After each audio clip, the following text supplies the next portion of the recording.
Commander Ethan Caldwell walked straight up to the new recruit, grabbed her duffel bag off her shoulder, and dumped every single item onto the wet concrete in front of 40 men.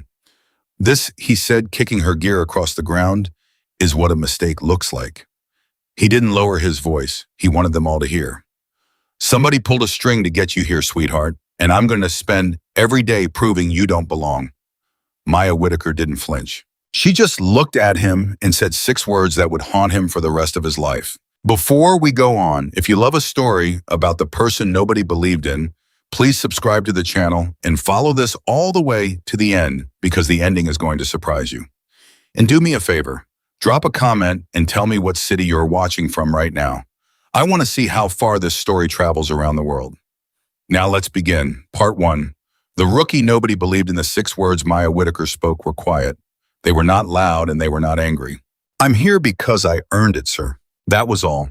She bent down slowly without any rush at all, and she began picking her things up off the wet ground, one piece at a time. She folded a shirt that didn't need folding. She wiped the mud off a canteen with the corner of her sleeve. She did not look up at Commander Caldwell. She did not look at the 40 men standing in formation watching her humiliation. She simply gathered what was hers the way a person gathers their dignity, piece by piece, and she put it all back into the bag. The silence on that training field at Naval Amphibious Base Coronado was so heavy, you could have heard a coin drop into the sand. Ethan Caldwell had done this 100 times before.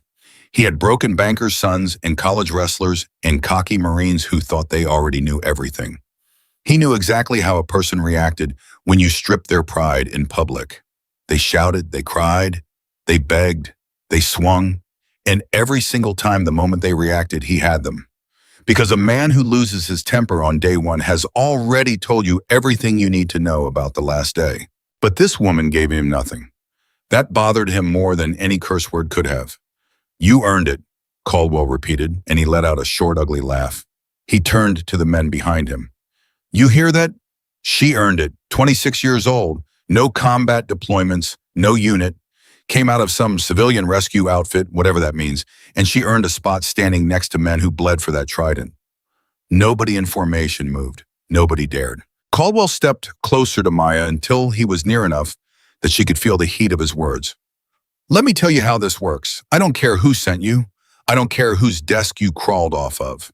In 3 weeks, you'll be gone. You'll quit, or you'll break, or you'll get hurt, and I'll write it up nice and clean, and everybody will go back to normal. The only choice you get to make is how much it hurts on the way out. Maya zipped her bag closed. She stood up, and then she did the one thing he wasn't ready for. She looked him dead in the eye, calm as a still lake, and she said, "Understood, sir. I'll be ready in the morning." Then she turned and walked toward the barracks like the whole thing had been a weather report. Caldwell watched her go, and for one strange second, a feeling crawled up the back of his neck that he did not have a name for. It wasn't respect. He wouldn't have called it that. But it was the feeling a man gets when he throws a punch at what he thinks is glass and his fist bounces off steel. He shook it off. He always shook it off. Get to work, he barked at the men, and the field came back to life. Later that evening in the mess hall, the story of the woman who didn't flinch was already traveling from table to table. It moved the way stories move on a base, quiet and fast, whispered over trays of food. At one table sat the core of Bravo 12, the team Caldwell had built with his own hands. There was Marcus Doyle, the biggest man on the team, a former linebacker with a laugh that could shake windows. There was Ray Ortega, older, quieter, the one everybody trusted to keep his head when things went wrong. There was Tyler Voss, young and hungry and full of opinions, the kind of man who mistook his own confidence for wisdom. And there was Danny Reyes, the joker, the one who could find something funny in a house fire. You should have seen it, Tyler was saying, leaning over his tray. Cap dumped her whole bag out, right there, everybody watching, and she just picked it up. Didn't say boo. She said something, Danny cut in. She said she earned it. That got a round of snorts. Earned it, Marcus rumbled, shaking his head. Man, I earned my way here through Hell Week twice because I quit the first time and came back. You know what it took? It took losing everything and crawling back on my hands and knees. And they hand a spot to a rescue diver who never fired a shot in anger. We don't know that, Ray said quietly. The whole table looked at him. Ray Ortega didn't talk much. When he did, people listened mostly because they'd learned the hard way that he was usually right. We don't know what she did before, Ray went on, stirring his coffee slow. None of us do. That file's locked up tighter than the armory. You ever seen that A recruit's whole background sealed? That's exactly the point, Tyler shot back. It's sealed because somebody's hiding how she got in. Somebody with stars on their shoulder made a phone call. That's the only way a nobody walks onto this base. Ray shrugged, but he didn't argue. Not because he agreed, because he'd learned that when men have already decided how they feel, arguing just makes them dig in deeper. Whatever she is, Marcus said, she won't last. Cap's got it handled. And they laughed and they moved on to other things, and not one of them noticed the woman sitting alone at the far end of the mess hall, eating quietly, listening to every single word without any expression on her face at all. Maya Whitaker had heard men underestimate her before. She'd heard it in a collapsed parking structure in the middle of the night when a fire captain twice her age told her the space was too tight and too unstable for anyone to crawl into, and she'd crawled in anyway and dragged out a 14-year-old boy who would otherwise have died in the dark. She'd heard it on this deck of a sinking cargo ship in a storm so bad the helicopters were grounded when a grizzled Coast Guard veteran said nobody could reach the men trapped below, and she'd found a way. She'd heard it so many times that the words had stopped stinging years ago. They just washed over her now, like rain on a windshield. So she finished her food. She cleaned her tray, and she went to bed early because tomorrow she would need to be sharp, and being sharp mattered more to her than being right. The next morning came before the sun. It came the way it always came at Coronado, with a bullhorn and a cold ocean wind and the sound of Caldwell's boots on the sand. On your feet, formation now. Maya was already there. She was one of the first ones out, standing quietly in the dark, her breath fogging in the chill. She'd learned a long time ago that the people who show up early are the people who get to breathe before the storm. Caldwell walked the line slowly. He liked to walk the line. It let him see who was scared. He stopped in front of Maya. "Whitaker," he said, "you still here?" "Yes, sir." Disappointing. He let the word hang there. Then louder so the whole formation could hear, "Since our new friend earned her spot, she can lead the run this morning. Front of the line, Whitaker. You set the pace, and if you slow down, if you drop back even one step, every single person out here does an extra hour of PT tonight, and they'll know exactly who to thank." It was a cruel move, and everyone knew it. It wasn't about testing Maya. It was about turning the whole team against her. Make her the reason everyone suffers. Break her not with pain, but with hatred. Make 40 exhausted men resent her by the end of the first mile. Caldwell watched her face for the crack he was sure would come. It didn't come. "Yes, sir," Maya said, and she jogged to the front of the line. The run started in the dark and went straight into the surf. Now, running in soft sand is one of the cruelest things a body can do. Every step you take, the ground steals half your energy. The sand grabs your ankles. The cold water numbs your legs. And Caldwell set them on the worst stretch of beach he could find, the loose stuff up past the tide line, where every stride is a small punishment. Maya set a pace that was steady, not showing off, not sprinting to prove a point, just relentless. The kind of pace a person can hold for a very, very long time. The kind of pace that says, "I have done harder things than this, and I am not worried." For the first mile, the men behind her kept up muttering. By the second mile, some of the muttering had stopped because muttering costs air, and air was getting expensive. By the third mile, a strange thing began to happen. Nobody was falling behind because of her. They were falling behind because of themselves. Tyler Voss, who had run his mouth the loudest in the mess hall the night before, was the first to feel it. He'd been so sure this rescue diver would gas out early and hand him a reason to laugh. But she wasn't gassing out. She was floating. Her stride never changed. Not on the hills, not through the water, not up the soft sand. And every time Tyler thought, okay, now she'll crack, now she'll slow down, she just didn't. Somewhere around mile 4, with his lungs on fire and his legs turning to concrete, Tyler had an ugly, unwelcome thought. She's better than me. He hated that thought so much he almost stopped running just to get away from it. At the very back, Marcus Doyle was struggling too, and Marcus struggling was not something the team was used to seeing. The big man carried a lot of muscle, and muscle is heavy in the sand. His face was gray, his breath came in ragged pulls, and then he stumbled. His foot caught a rut, and he went down hard, face first, into the wet sand, And he lay there for a second, chest heaving, spent. Now the rule was simple. If you fall, you get up on your own, or you're out. Nobody stops. Nobody helps. That's the way it had always been. Caldwell was somewhere back in his truck watching the line, and if anyone broke formation to help a fallen man, that was a mark against them. So the men in front of Marcus kept running. That was the code. Every man for himself all the way to the finish. Except Maya turned around. From the very front of the line, she turned around and she ran back. The whole formation saw it. Some of them slowed confused because this made no sense. Why would the person leading the run, the person under threat of getting everyone punished, sprint backward down the line, adding distance to her own run to reach a man who had done nothing but talk trash about her the night before she reached Marcus? She didn't say the words about it. She didn't make it a moment. She just got low, got her shoulder under his arm, and said, "Up, come on your feet, Doyle. You've got more than this." Marcus, gasping, looked up at her, and there was confusion all over his face because in his whole life on this team, he had never once seen someone do the thing she was doing. "Leave me," he coughed out. "You'll lose your pace. He'll dock everybody." "Then we all do the extra hour together," Maya said, hauling him up. "Now move." And she ran the last mile with the biggest man on the team half leaning on her, matching her stride, both of them soaked and burning and refusing to stop. They crossed the line together. Dead last, the two of them, which meant by Caldwell's own rule, everybody was doing an extra hour of PT that night. Caldwell stepped out of his truck, and he was almost smiling because this was exactly what he wanted. Now the team would hate her. Now she'd cost them all an evening of pain. Now the resentment would do his job for him. Well, he called out loud enough for everyone. "Looks like your new leader couldn't hold the pace. Whitaker, you just bought this entire team an extra hour tonight. I hope it was worth it stopping to play hero." He waited for the men to turn on her. He waited for the glares, the muttered curses, the wall of hatred that would push her out the door.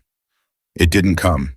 Instead, there was silence, and then Marcus Doyle, still bent over, still gasping, still soaked in sweat and salt water, straightened up, and he looked at Caldwell. "Sir," Marcus said loud enough for everyone, "she didn't cost us anything. She carried me. I fell. She came back. Any punishment coming, it's mine, not hers." Caldwell's smile faded. That was not in the script. He looked at his best men, his hand-picked team, and he saw something in their eyes he did not like. He saw that the wall he had spent an entire morning building had a crack in it, and the crack had come from her. "Fine," Caldwell snapped because he needed to say something. "Everybody's got the extra hour. Consider it a lesson in what happens when you slow down for anybody. Now hit the showers." The men broke formation and shuffled toward the barracks exhausted, and as they went, Danny Reyes fell in beside Maya. Danny the Joker, the one who could find something funny in a house fire. He was quiet for a second, which for Danny was unusual. "You know he's going to come after you harder now," Danny said low so only she could hear. "You made him look bad in front of everybody. He's not going to forget that." "I know," Maya said. "Then why'd you do it? Doyle would have left you in the sand. Yesterday he was calling you a mistake at dinner. I heard him." Maya wiped the salt from her face, and for the first time something that was almost a smile touched the corner of her mouth. "Because the point was never to run faster than Doyle," she said. "The point was to make sure Doyle finished." And she walked into the barracks and left Danny Reyes standing in the sand, blinking, trying to figure out what she meant. That night, after the extra hour of PT, after the men lay in their bunks too tired to talk, Ray Ortega couldn't sleep. He kept thinking about the run. He kept thinking about the way she turned around. In all his years in every unit he'd ever served with, he had learned to read people fast, because reading people fast was the difference between coming home and not coming home. And everything he'd read on that field today was telling him one thing. That woman was not a mistake. That woman was not somebody's favor. That woman had done this before, not the running. The other thing, the turning around, the going back into danger for a person who didn't deserve it. That was not something you learned in a classroom or bought with a phone call. That was something a person only learned by doing it over and over in real life where the stakes were death. Ray sat up in his bunk in the dark. And across the base in his office, Commander Ethan Caldwell was thinking the same thing, though he would rather have chewed glass than admit it. He sat alone at his desk with a single lamp on, and in front of him was a manila folder. Maya Whitaker's file. Most of it was sealed. He'd been told in no uncertain terms that he did not have the clearance to see the sealed parts, and Caldwell was a man who followed the chain of command even when he hated it. But the unsealed parts were enough to start a fire in the back of his mind. There were gaps, big ones. Years where her history simply stopped. No employer, no address, no record, just a blank space where a life should be. And then on the other side of the blank space, a small note, a commendation. The name on the commendation was blacked out, but the rank was not. The rank was very, very high.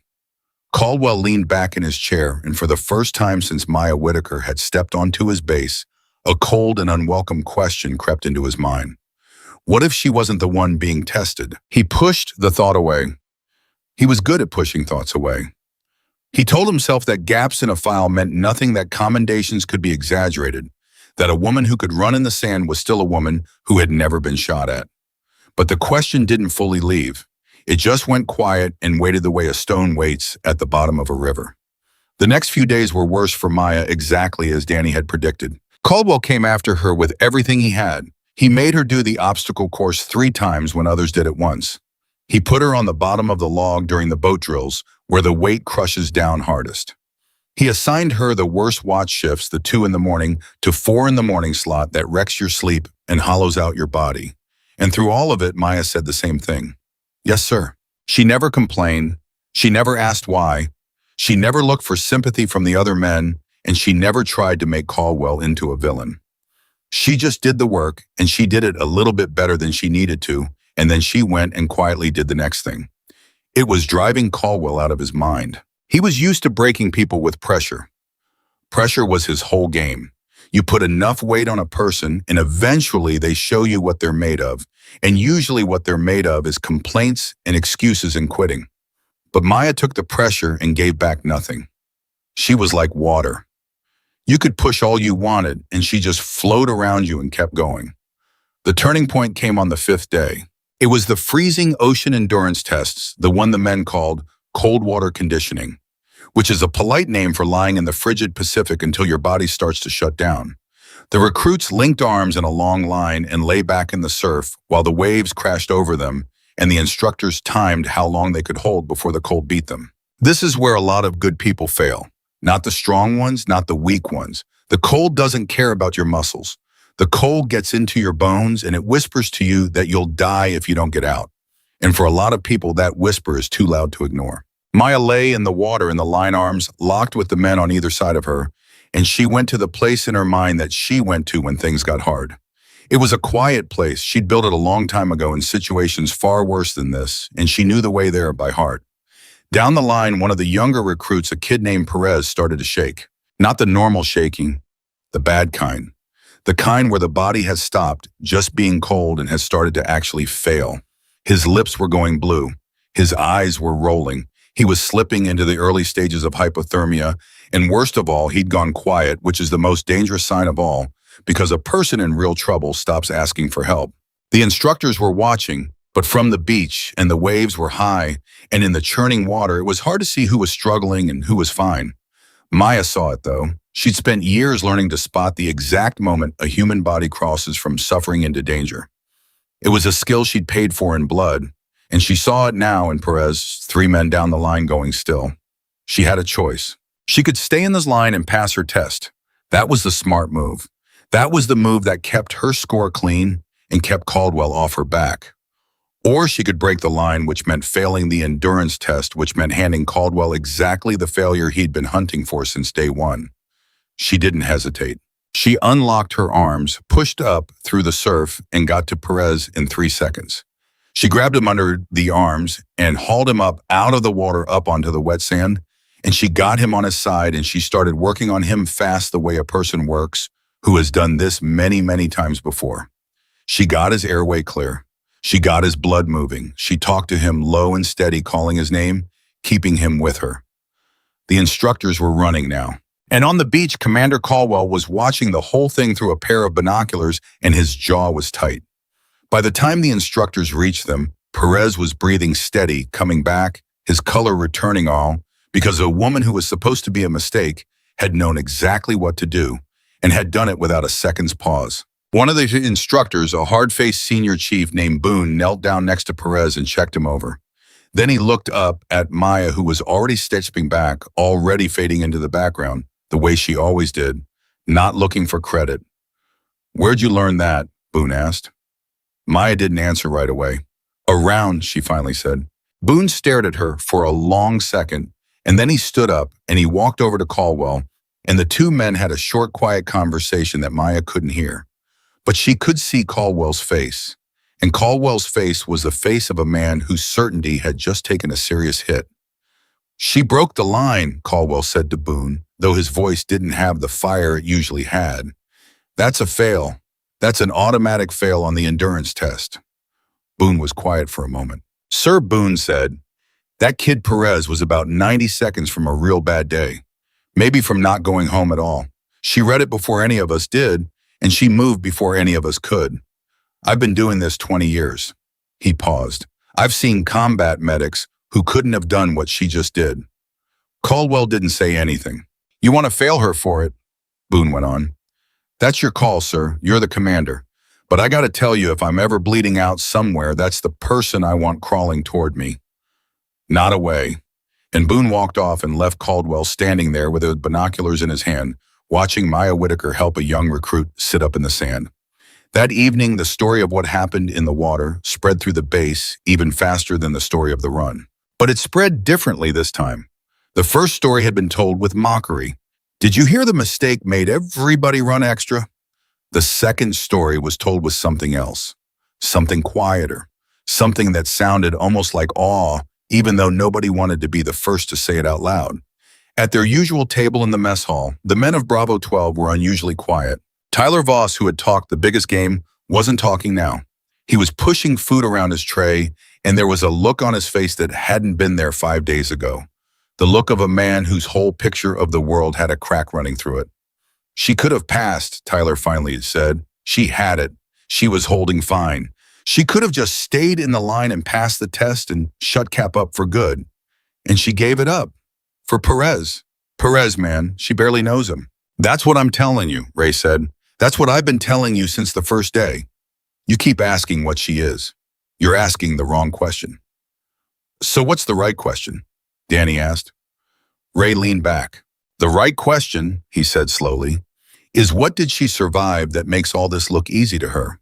Because I'll tell you what I saw out there today. I saw somebody who's watched people die. You don't move like that. You don't read a body like that unless you've held people while they didn't make it. That's not training. That's scars." The table went silent, and Marcus Doyle, the big man she'd carried through the sand, spoke up in a low voice. "I will eat her," he said simply. "I don't care what her file says or doesn't say. She came back for me when I'd have left her, and I'm done running my mouth about her." He looked around the table. "Anybody's got a problem with that, we can go outside." Nobody had a problem with it. The wall Caldwell had built was crumbling brick by brick, and he wasn't even there to see it fall. But there was one man who did not know how to give up, and that man was Tyler Voss. Tyler wasn't cruel, not really. He was young and he was proud, and he had spent his whole life being the best at everything he tried, and Maya Whitaker was quietly, calmly taking that away from him without ever once trying to. And that was a hard thing for a proud young man to swallow. So Tyler decided he was going to prove something, not to her, to himself. The next morning during the navigation exercise, when the recruits were sent out with maps and compasses to find their way across miles of rough terrain, Tyler saw his chance. He got to the equipment early, and when nobody was looking, he did something small and mean. He tampered with Maya's compass, just a little, just enough. He adjusted it so it read a few degrees off the kind of error that seems like nothing but that over miles of hard land would send a person walking confidently in exactly the wrong direction. She'd get lost. She'd come in last. And maybe Tyler told himself, maybe that would prove she wasn't perfect after all. Maybe that would put the world back the way it was supposed to be. He felt guilty for about 5 seconds. Then he told himself it was fair. She'd figure it out or she wouldn't. That's what the test was for. The recruits set out into the terrain one at a time, and Maya set out with her tampered compass, not knowing that the one tool she was trusting had been turned into a lie. And here is where Tyler Voss learned something about Maya Whitaker that he would never forget. Because about 40 minutes into the exercise, out there in the middle of nowhere, Maya stopped walking. She looked at her compass. She looked at the sun. She looked at the shape of the land, the way the water drained, the way the moss grew on the rocks, the direction the wind had bent the scrubby little trees over the years. And a small frown crossed her face. She'd done thousands of hours of navigation in her life, in places with no roads and no signs and no help coming, in collapsed cities, in dark water, in the mountains. And her whole body was telling her something that her compass was not. The compass says one thing, she thought. Everything else says another. She didn't panic. She didn't curse the equipment. She didn't waste 1 second being angry about it. She simply made a decision that most people would never have the confidence to make. She stopped trusting the compass and she started trusting herself. She navigated the rest of the way by the sun and the land and the water, the old way, the way people found their way for thousands of years before anyone invented a needle in a case. And she didn't just finish the exercise, she finished it first. When Maya walked back into the staging area ahead of every other recruit, calm and unhurried, Tyler Voss was standing there, and the blood drained right out of his face. He knew what he'd done. He knew that compass should have sent her miles off course. And here she was first and not a hair out of place. Maya walked up to him. She held out the compass. "This is off by about 6 degrees, she said quietly so only he could hear. "You might want to have it fixed before somebody uses it who can't tell." And she just handed it to him. No accusation, no fury, no running to Caldwell to report him. She looked him in the eye, and in that look was a message he understood completely. One warrior to another. "I know what you did. I could end you right now. And I'm choosing not to." Tyler took the compass with a shaking hand. "Why?" he croaked. "Why aren't you turning me in?" Maya was quiet for a moment. "Because you're going to be a good one someday," she said. "And good ones make dumb mistakes when they're young and scared of being second. I've made worse." She started to walk away, then stopped and looked back. "But do it again to somebody in the field, Voss, and you'll get them killed. And that one you won't be able to walk back."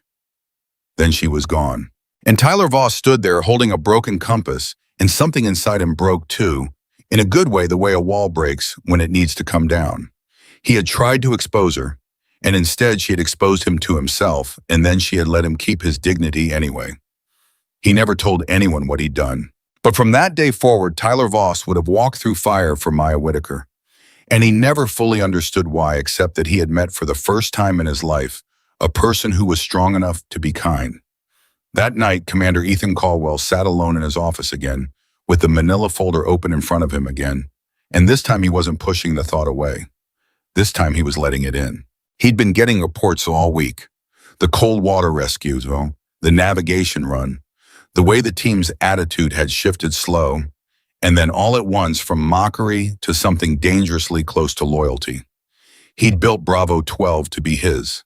And in 1 week, a quiet woman with a sealed file had done something to them he couldn't undo. He picked up his phone.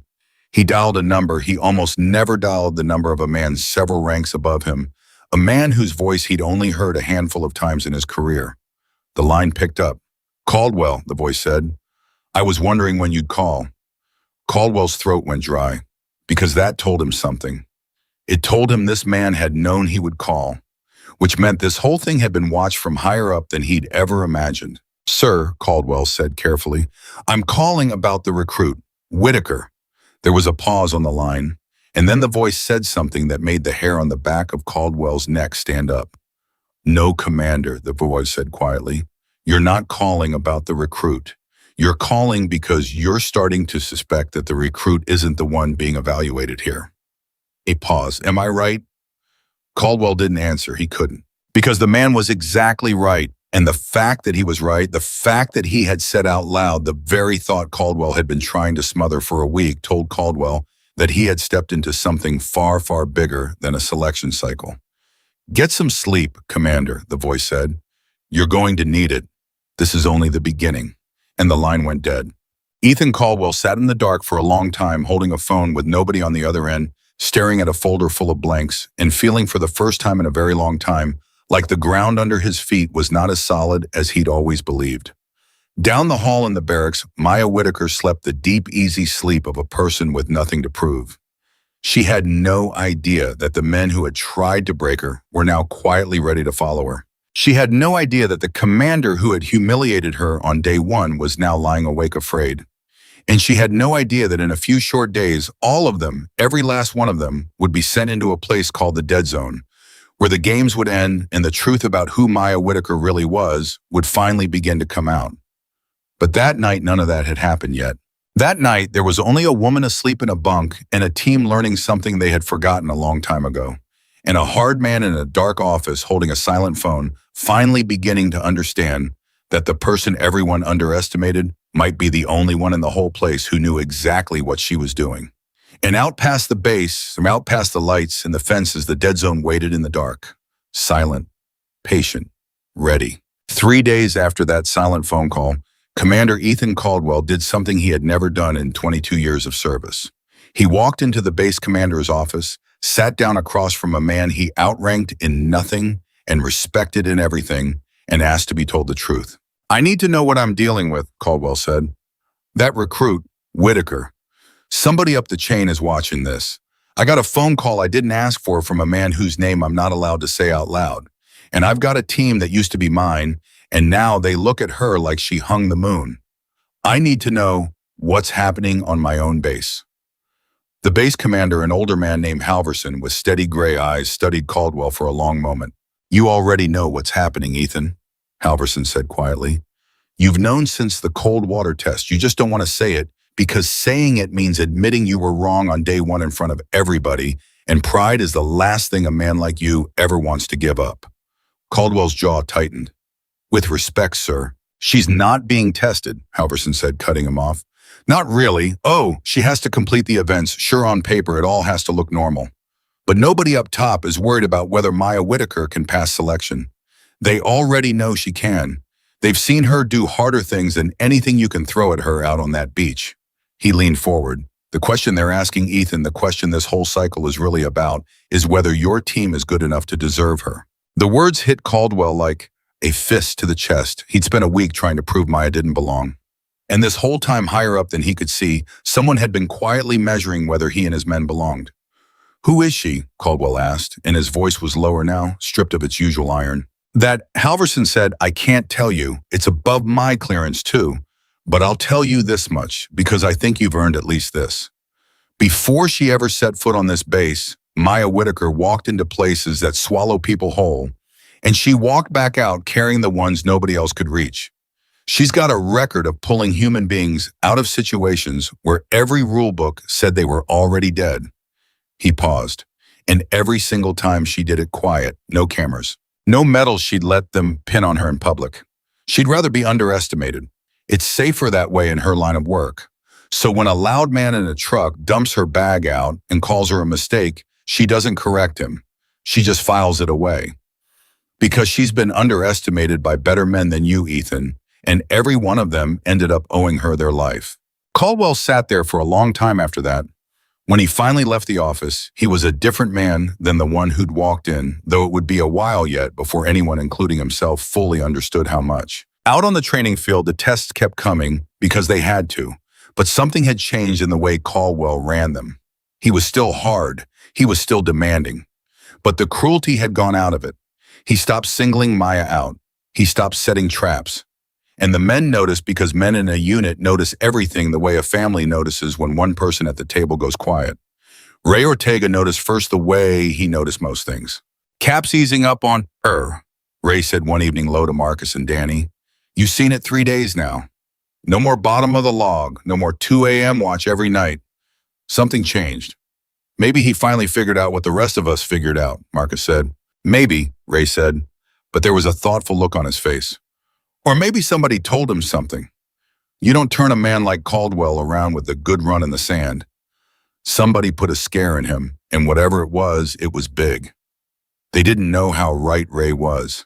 But the peace, if you could call it that, didn't last, because there was still one test left in the cycle before the final evaluation, and it was the worst one, the one the instructors called the crucible. 48 hours with almost no sleep, almost no food, moving constantly, carrying weight, solving problems, while men with bullhorns did everything in their power to make you quit. It was the test that separated the ones who wanted it from the ones who only thought they did. And it was during the crucible, somewhere in the black middle of the second night, that everything the team thought they knew about Maya Whitaker got turned upside down all over again. The recruits had been awake for over 30 hours. They were carrying rubber boats over their heads, across the sand, stumbling, hallucinating from exhaustion, running on nothing but stubbornness. And in the dark, one of them went down. Not a fake down, a real one. It was Perez again, the same young recruit Maya had pulled from the cold water days before. Except this time it wasn't hypothermia. This time the kid just crumpled mid-step and hit the sand and didn't get up, and the boat came down on the men around him, and there was shouting and confusion, and for a second nobody knew what was happening. Maya was 3 men away. She dropped everything and got to him. And this time when she got her hands on Perez, her whole demeanor changed in a way the men had never seen. The calm was still there, but under it, moving fast, was something razor sharp. She had her fingers on his neck, then his wrist, then she was pulling back his eyelid, and her voice cut through the chaos like a blade. He's not just gassed. His heart's racing and his skin's cold and wet. This is going bad fast. She looked up, and her eyes found the nearest instructor. I need the medical kit, and I need a corpsman rolling this second. This is not a crucible washout. This kid is going into shock. Move. The instructor hesitated for half a heartbeat because recruits don't give orders. Recruits don't take command of a situation. That's not how any of this works. Maya didn't wait for him to sort out his feelings about the chain of command. Now, she barked, and there was so much authority in that one word, so much certainty, that the instructor moved without thinking the way a person moves when someone who clearly knows what they're doing tells them to. What happened over the next 10 minutes, the men of Bravo 12 would talk about for the rest of their careers. Maya worked on Perez in the dark and the cold and the chaos, and she did it with a speed and a precision that stopped everyone around her cold. She wasn't guessing. She wasn't hoping. Every move she made was the right move, and the next right move, and the next laid down one after another, with the calm of a person who had done this exact thing in exact conditions like these more times than she could count. She kept the kid's airway open. She managed his temperature. She talked to him the whole time low and steady, keeping him tethered to the world even as his body tried to slip away from it. And when the corpsman finally came sprinting across the sand with the real medical gear, he took one look at what Maya had already done and stopped. Who stabilized him? The corpsman asked. I did, Maya said, already stepping back, already fading the way she always did. The corpsman looked at her, then at Perez, then back at her. You didn't just stabilize him, he said slowly. You caught it. Most people would have called this exhaustion and let him lie there another 5 minutes. 5 more minutes, this kid's in real trouble. He shook his head. Where in the world did a rescue diver learn combat casualty care? Maya didn't answer. She just melted back into the darkness with the other recruits, and the crucible went on because the crucible always goes on. But now every man on that beach had seen it with his own eyes. Not a story secondhand in the mess hall. Their own eyes. They'd watched a woman who was supposed to be a mistake take command of a dying man's body and refuse to let him go. Tyler Voss, who had once broken her compass, was crying. He wouldn't have admitted it, and in the dark nobody could see, but he was. Because he'd been 3 feet away, and when Perez went down, Tyler had frozen. He hadn't known what to do, and Maya had known everything. Later in the gray light before dawn, when the recruits got a rare few minutes to sit and drink water, Marcus Doyle lowered himself down next to Maya in the sand. For a while, neither of them spoke. I said something at that first dinner. Marcus finally said, his voice rough with exhaustion and something heavier. Before I ever met you, I called you a mistake, said they handed you a spot you didn't earn. He stared out at the water. I want you to know I know how wrong I was, and I'm sorry. Maya was quiet for a moment. You weren't wrong to wonder, she said. You bled for that trident. You've got a right to guard it. If you just rolled over and welcomed a stranger with a sealed file, you wouldn't be the kind of man worth having on a team. She almost smiled. It's not the doubting that makes a man small, Doyle. It's what he does after the doubt gets answered. Marcus looked at her. You always talk like that, he asked. Like you're 100 years old. And for the first time since she had arrived on that base, Maya Whitaker laughed. A real laugh, quiet and warm, and it changed her whole face for a second. Only when I'm too tired to hide it, she said. They finished the crucible together, all of them, and when it was over, when the bullhorns finally went silent and the instructors called the end of it, the recruits stood swaying on their feet, hollowed out and half dead, and more alive than they had ever been. And Commander Caldwell walked the line one last time. He stopped in front of Maya. The whole team held its breath because they remembered the first time he'd stopped in front of her in the bag and the word mistake, and they didn't know what he was going to do. Caldwell looked at her for a long moment. "Whitaker," he said. "Yes, sir." "That was good work with Perez." He said it flatly without warmth, but he said it in front of everyone, and every man there understood what it cost a man like Caldwell to say those words out loud. "That kid goes home to his mother because of you. I won't forget that." And then he moved on down the line, and that was all. But it was everything. That night, the men slept like the dead, and in the morning they learned that the selection cycle wasn't quite over. There was one more event, the final evaluation, and when Caldwell gathered them to explain it, the whole tone of the thing was strange, off in a way none of them could put a finger on. "Tomorrow," Caldwell said, "one recruit gets sent into a place we call the Dead Zone, an old training facility up the coast. Decommissioned.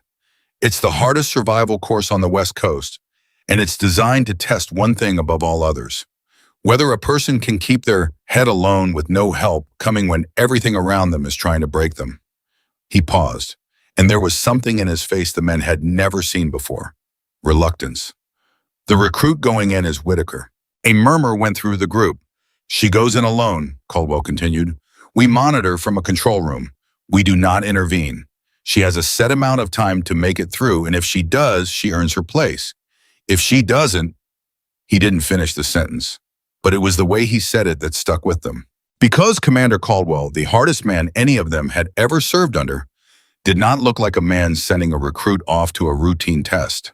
He looked like a man who'd been ordered to do something he didn't fully understand and didn't fully trust and couldn't refuse. After he dismissed them, the team gathered in a tight knot, and Ray Ortega said what they were all thinking. "Something's wrong with this," Ray said. "You saw his face. Cap doesn't want to send her in there. He's been ordered to." "Ordered by who?" Danny asked. "Same somebody who's been watching this whole thing from the start," Ray said. "The one who scared him straight 3 days ago. This Dead Zone thing, it's not part of the normal cycle. I've been through 6 selection classes as a cadre. I've never once heard of sending a single recruit into a solo survival course as a final evaluation. Never. This is something else. This is somebody testing something. And I don't think it's her." They fell silent, chewing on that, and none of them liked the taste. But there was one thing they hadn't accounted for, one piece of the picture none of them could see, and it was sitting in Commander Caldwell's office that very night in the form of the manila folder that had haunted him since the beginning. Because Caldwell had gotten another phone call. Only this time, the voice on the other end had told him something that made his blood run cold. "Commander," the voice had said, "there's a complication with tomorrow's evaluation. The Dead Zone facility hasn't been used in a long time, longer than it should have been. Some of the automated systems in there, the ones that run the course, they've degraded. We've had a technical team looking at it, and they're telling me some of the hazards may not be operating within safe parameters anymore." Caldwell had gone very still. "Sir," he'd said carefully, "are you telling me the course might not be safe?" "I'm telling you," the voice had said, "that we don't fully know what's in there anymore. And I'm telling you that despite that, the evaluation proceeds. Because if Whitaker is what we believe she is, then a degraded course full of unknowns is exactly the kind of thing she was built to handle. And if she's not what we believe, then better we learn it here than in a place where other people's lives depend on the answer." A pause. "But Commander, keep your team ready, all of them. Because if something in that facility goes truly wrong, they may be the only ones close enough to reach her in time." And the line had gone dead, and Caldwell had sat in the dark, holding another silent phone, understanding now that tomorrow he was going to send a woman into a place that even the people running the test didn't fully understand anymore. He didn't sleep that night.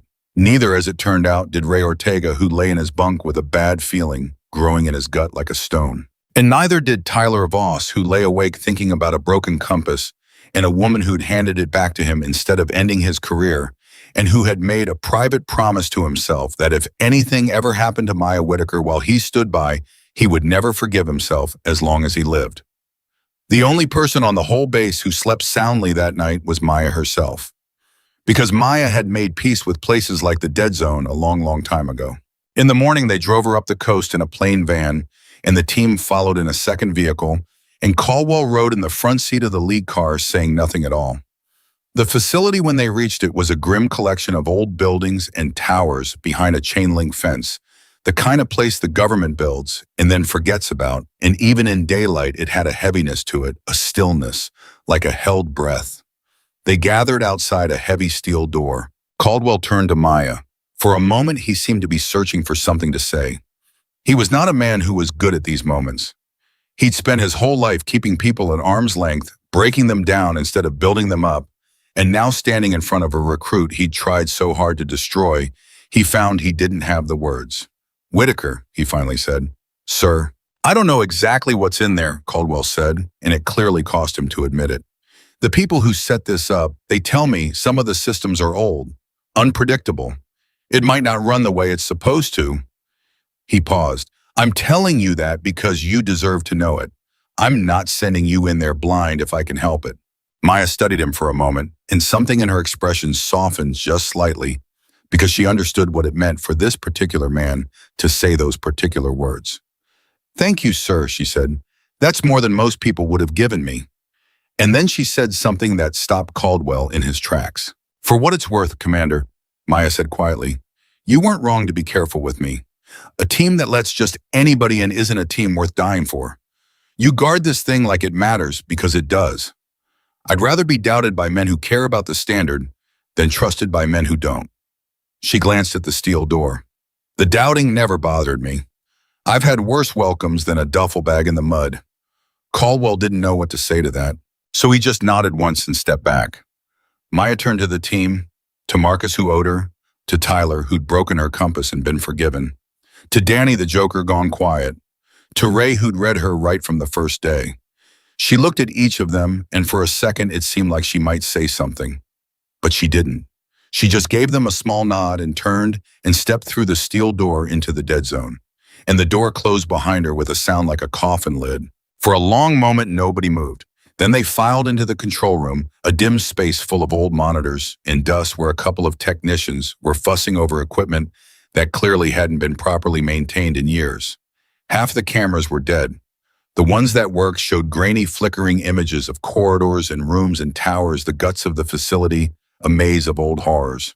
And somewhere in that maze was Maya alone. "How long's the course?" Marcus asked one of the technicians. "Depends on the person," the tech said, not looking up. "Fast ones do it in a few hours. Most take longer. Some don't finish at all." "And the hazards," Ray pressed. "The commander said some of the systems are degraded. What exactly is in there?" The technician hesitated, and that hesitation told Ray everything. "We're not entirely sure," the tech admitted. "The facility's got automated obstacles, environmental systems. They're supposed to run off the original programming, but the hardware's old. Some of it's throwing errors we've never seen. We're monitoring as best we can, but—" He trailed off. "But you don't actually know what she's walking into," Ray finished flatly. The technician didn't answer, and the men of Bravo 12 stood in that dim control room, staring at flickering monitors, and understood for the first time the full weight of what was happening. They'd spent weeks trying to break this woman, testing her, doubting her, and now they were forced to watch helpless, while she walked alone into a place that even the experts couldn't map. On the monitors, Maya moved. And here is the thing that none of them had expected. None of them. She did not move like a person who was afraid. She did not rush. She did not panic. She stood just inside the entrance for a full minute, doing nothing at all, and Tyler leaned toward the screen and said, "What's she doing? Why isn't she moving?" "She's listening," Ray said softly. "Listening to what?" "The building," Ray said. "She's letting it talk to her. Every place like this has a rhythm, sounds, air moving. She's learning it before she takes a single step. That's not fear, Voss. That's the opposite of fear." And Ray was right. Maya spent that first minute doing what she had done her entire life, in collapsed buildings, in sinking ships and burning towers. She stopped and she let the place reveal itself to her, and she trusted that if she was patient, It would tell her its secrets before it could hurt her. Then she moved, and the men watched transfixed as she began to work her way through the dead zone. The first obstacle came fast. On one of the monitors, a corridor she was walking down, suddenly filled with something, some kind of environmental hazard, the old system triggering as she passed through a sensor. In the control room, an alarm chirped and the technicians tensed. "That's not supposed to fire that fast," one of them said. "That's the degraded programming. It's reacting too aggressively." On the monitor, Maya was engulfed. The men surged toward the screens. But when the image cleared, she was already through it, already on the other side, moving low and steady. She'd heard it coming somehow in that half second before it triggered, and she'd been moving before it hit, so that by the time the hazard filled the corridor, she was mostly clear of it. "How did she?" Danny started. "She read it," Marcus breathed. "She read the room and she moved before it went off. That's not luck. She knew." And the strangest thing, the thing that unsettled the men most, was watching Caldwell watch her. Because Commander Caldwell was standing at the front of the control room, arms crossed, and his face had changed. All the hardness, all the anger, all the certainty he'd carried for 22 years, it was draining out of him with every monitor she cleared. And in its place was something the men had never in their lives expected to see on that man's face: wonder. The pure, humbling wonder of a man watching someone do something he'd spent his whole career believing was impossible for a person to do. "I called her a mistake," Caldwell said very quietly, mostly to himself, though Ray was close enough to hear it. "The first day, in front of everybody, I dumped her bag in the mud and I called her a mistake." Ray didn't say anything. "She's better than all of us," Caldwell went on in that same hollow, quiet voice. "She's better than anyone I've ever trained, and I tried to break her." He shook his head slowly. "What kind of man does that make me, Ortega? What kind of man looks at greatness and tries to destroy it because it didn't come wrapped the way he expected?" Ray considered the question honestly, the way he considered everything. "The kind of man," Ray said finally, "who can still change, if he's willing to." Caldwell looked at him, and on the monitors, Maya kept going deeper into the dead zone, clearing obstacle after obstacle, and everyone she cleared drove the point deeper into every man in that room. But then something happened that wiped the wonder off every face and replaced it with pure, cold fear. One of the monitors, the one showing a section of the facility Maya was approaching, suddenly went black. Then another, then a third. A whole bank of screens died at once, and the technicians started cursing and hammering at their equipment. "What just happened?" Caldwell demanded, his commander's voice snapping back into place. "Where are those cameras?" "We lost the whole east section," a technician said, panic climbing into his voice. "Power fault. The old wiring, we've got no eyes in there." And that's exactly where she's headed. "Get them back," Caldwell ordered. "I'm trying, sir, but this is 30-year-old hardware. I can't just..." "Get them back." On the last working monitor before the dead zone, within the dead zone, they watched Maya approach the edge of the section they could no longer see. She was walking toward a doorway, and beyond that doorway was blackness. No camera, no monitoring, nothing. She would step through it and disappear from their sight entirely into a part of a degraded, malfunctioning facility that not even the people running the test could observe. "Maya, no," Tyler whispered at the screen uselessly because she couldn't hear him. "Don't go in there. Wait, just wait." But of course she couldn't wait. She didn't know the cameras were down. She didn't know she was about to vanish. To her, it was just another doorway, another obstacle, and she moved toward it with the same calm patience she'd shown the entire time. She reached the threshold. She paused the way she always paused, listening. And then Maya Whitaker stepped through the doorway into the blacked-out section of the dead zone, and every camera lost her, and the last working monitor showed only the empty doorway she disappeared into, and the control room went dead silent. "Where is she?" Caldwell said. It wasn't a question. It was a demand aimed at the universe. "Where is she? Get me eyes. Get me anything." "We've got nothing, sir," the technician said, his voice tight with fear.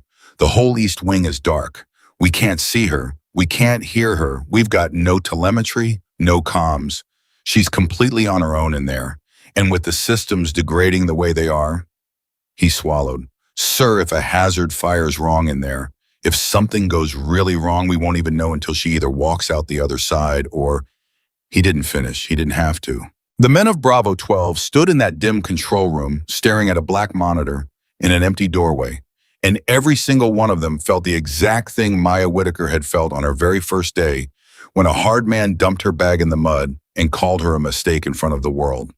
They felt helpless. They felt small. They felt the terrible, sickening fear of watching something happen that you cannot stop and cannot fix and cannot control. And Marcus Doyle, the big man she'd carried through the sand, the man who owed her his dignity, said the thing that was in all of their hearts, his voice cracking with an emotion none of them had ever heard from him before. "We have to go in after her." Caldwell turned. "We can't," he said, but there was agony in it. "My orders are explicit, no intervention. If we go in there, we compromise the evaluation, and worse, we could walk into the same hazards blind and end up needing rescue ourselves. That's 4 more people lost in the dark instead of 1. So we just stand here," Marcus's voice rose. "We just stand here and watch a black screen and hope after everything she did, she went back for me in the sand. She caught Perez when the rest of us froze. And now we just watch." "Doyle, that's not who we are," Marcus roared, and the whole room went still. "Or it's not who we're supposed to be. She spent 3 weeks showing us what a real operator does. A real operator goes back. A real operator doesn't leave people in the dark. And now the one time it counts, the one time it's her in the dark, we're going to prove we didn't learn a single thing she tried to teach us." The words hung in the air. And Commander Ethan Caldwell, the man who had built this team, the man who had tried to break the very woman they were now desperate to save, stood there torn between his orders and his conscience, between the chain of command and the sick certainty in his gut that if he did nothing, he would spend the rest of his life haunted by a black monitor and an empty doorway. He looked at his men. He looked at the dead screens. And somewhere deep in that degraded, blacked-out facility, in a place where no camera could see and no voice could reach Maya, Whitaker was completely, utterly alone, walking through the dark toward whatever the dead zone had waiting for her. Inside the dark, Maya Whitaker did not know she had vanished from the world. She only knew that the cameras she'd spotted mounted in the corners of the earlier quarters had stopped appearing, and that the air had changed, gone staler and heavier, the way air does in a space that's been sealed and forgotten. And she knew the way she always knew that this was the part of any dangerous place where people got hurt. Not at the beginning when everyone is sharp and careful. In the middle. In the dark. When the mind gets tired and starts wanting to hurry. So Maya slowed down. She'd learned that lesson in a flooded subway tunnel years ago, holding a flashlight in her teeth, moving toward the sound of a child crying, feeling the water rise around her waist. The lesson was simple, and it had kept her alive more times than she could count. When you can't see, slow down. When you're scared, slow down. When every instinct in your body is screaming at you to rush, that is the exact moment you slow down, because rushing in the dark is how you die. She put her hand out and found a wall, and she began to move along it one careful step at a time, reading the space through her fingertips and her ears and the soles of her feet. And that patience saved her life within the first 2 minutes, because there was a hole in the floor. Not a small one.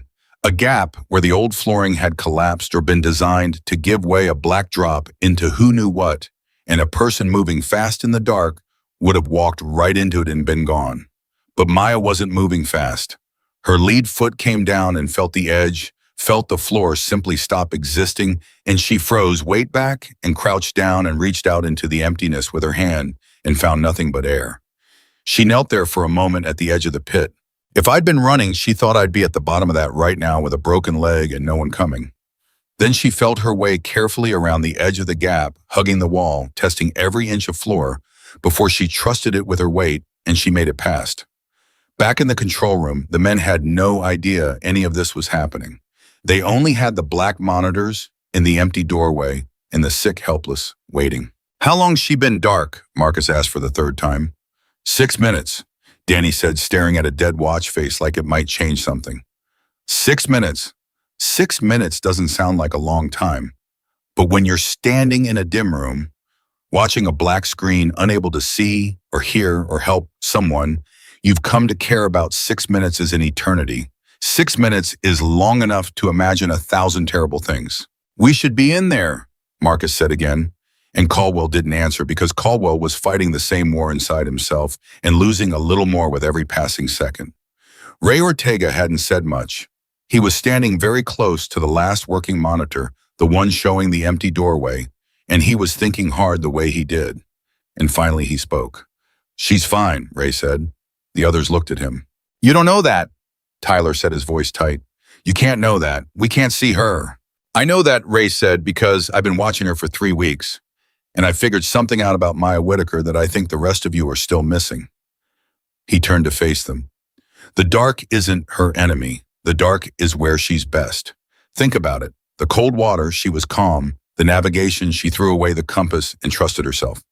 Every single time the situation got worse, she got better. You know why?" Nobody answered.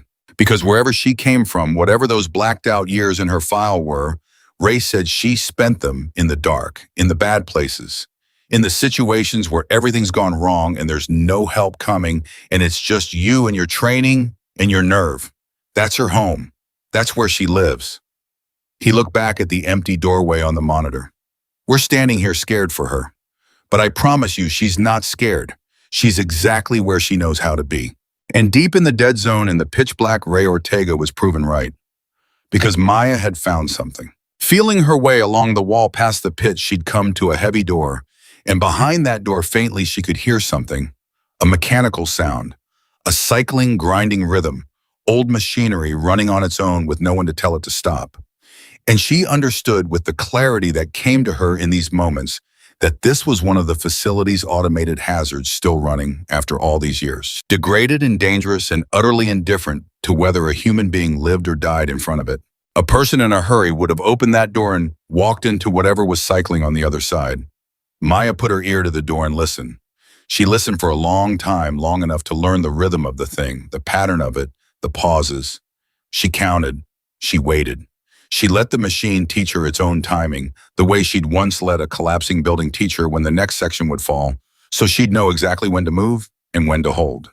And when she understood the rhythm, when she was certain of it, she opened the door and moved through the hazard in the pauses between its cycles, timing each step to the machine's own breathing, and she passed through a thing that had been built to hurt people without it ever touching her at all. She came out the other side into a slightly lighter space where a little gray light leaked in from somewhere high above, and for the first time since the darkness, she could see her own hands again. And that was when the dead zone showed her its cruelest trick. Because as Maya stepped into that dim gray light, the floor beneath her shifted. Not the way the floor at the pit had simply ended. This was different. This was a section of flooring that had been designed to move to tilt to test balance and nerve, and the degraded old machinery running it had gone wrong. And instead of tilting slowly the way it was designed to, it dropped hard and fast and violent, the whole section of floor lurching out from under her. Maya went down. She slid fast toward an edge, toward another drop, and this one she could see.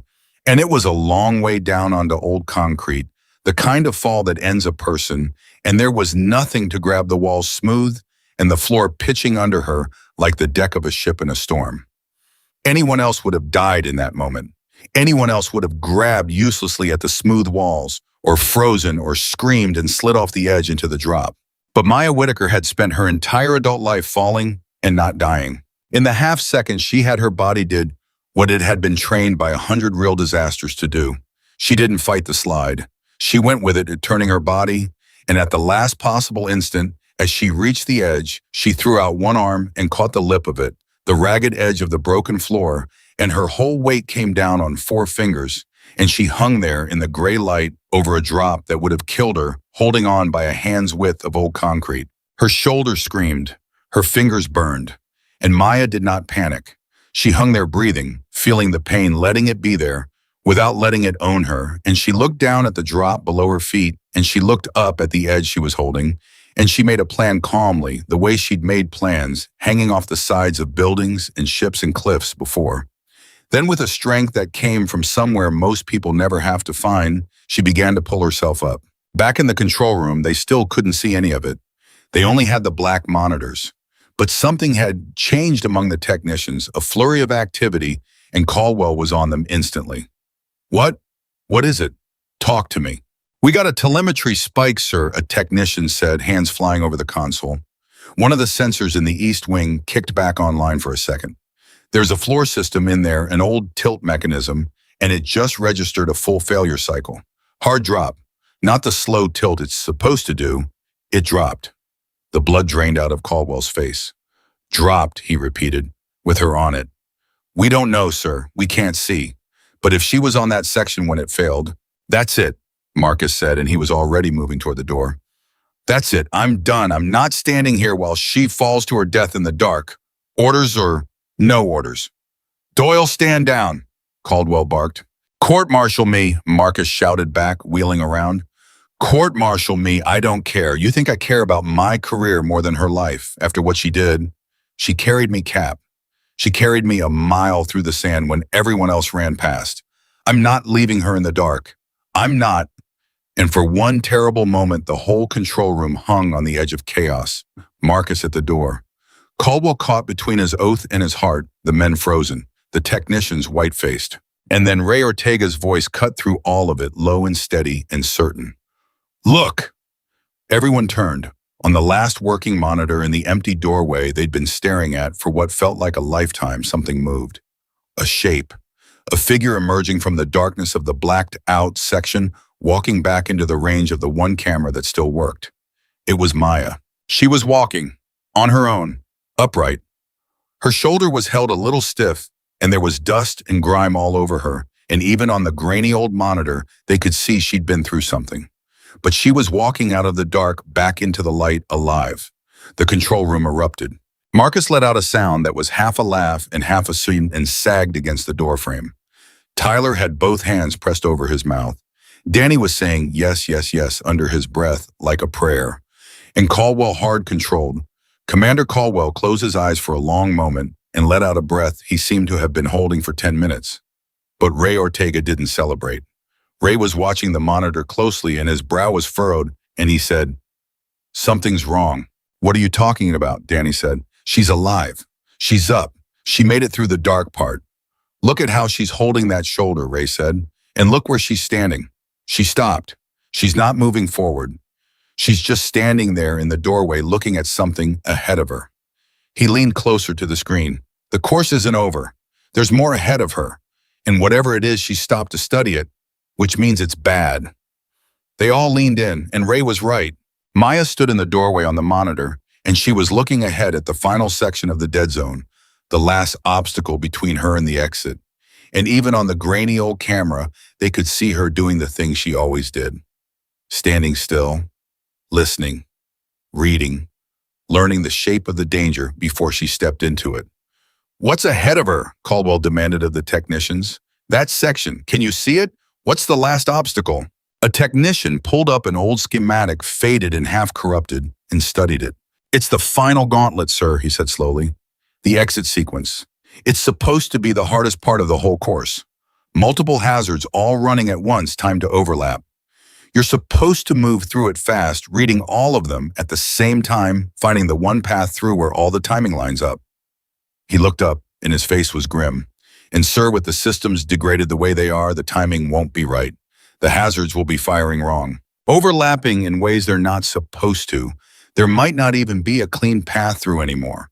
It might be impossible," Ray finished quietly. The word landed in the room like a stone.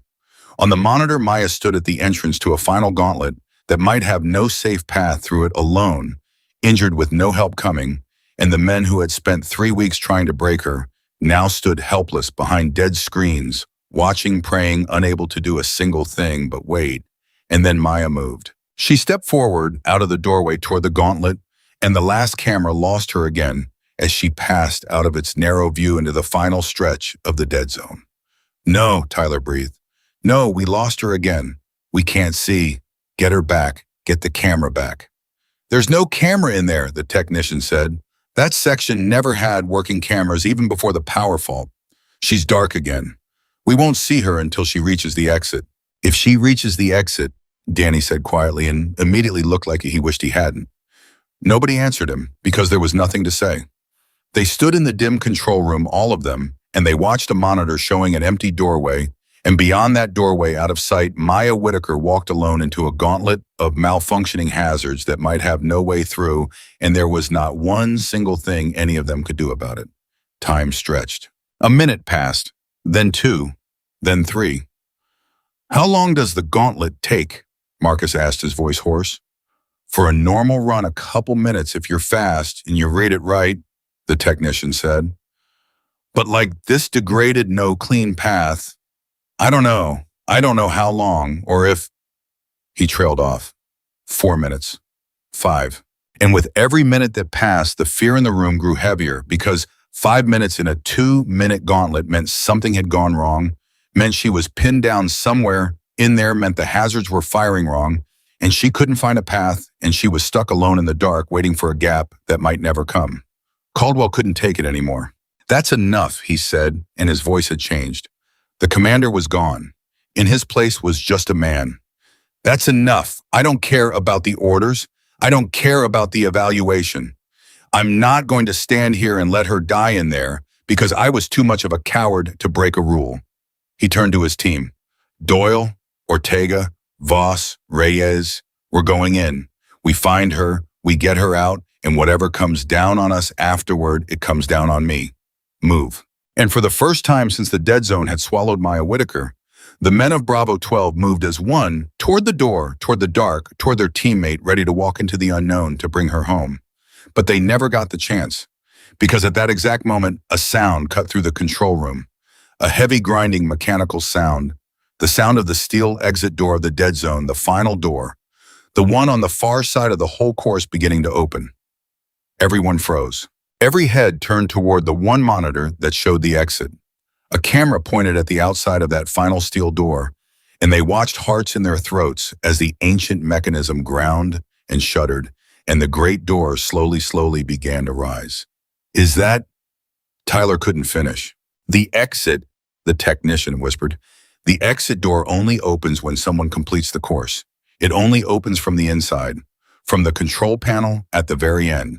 Someone reached the end. Someone triggered it.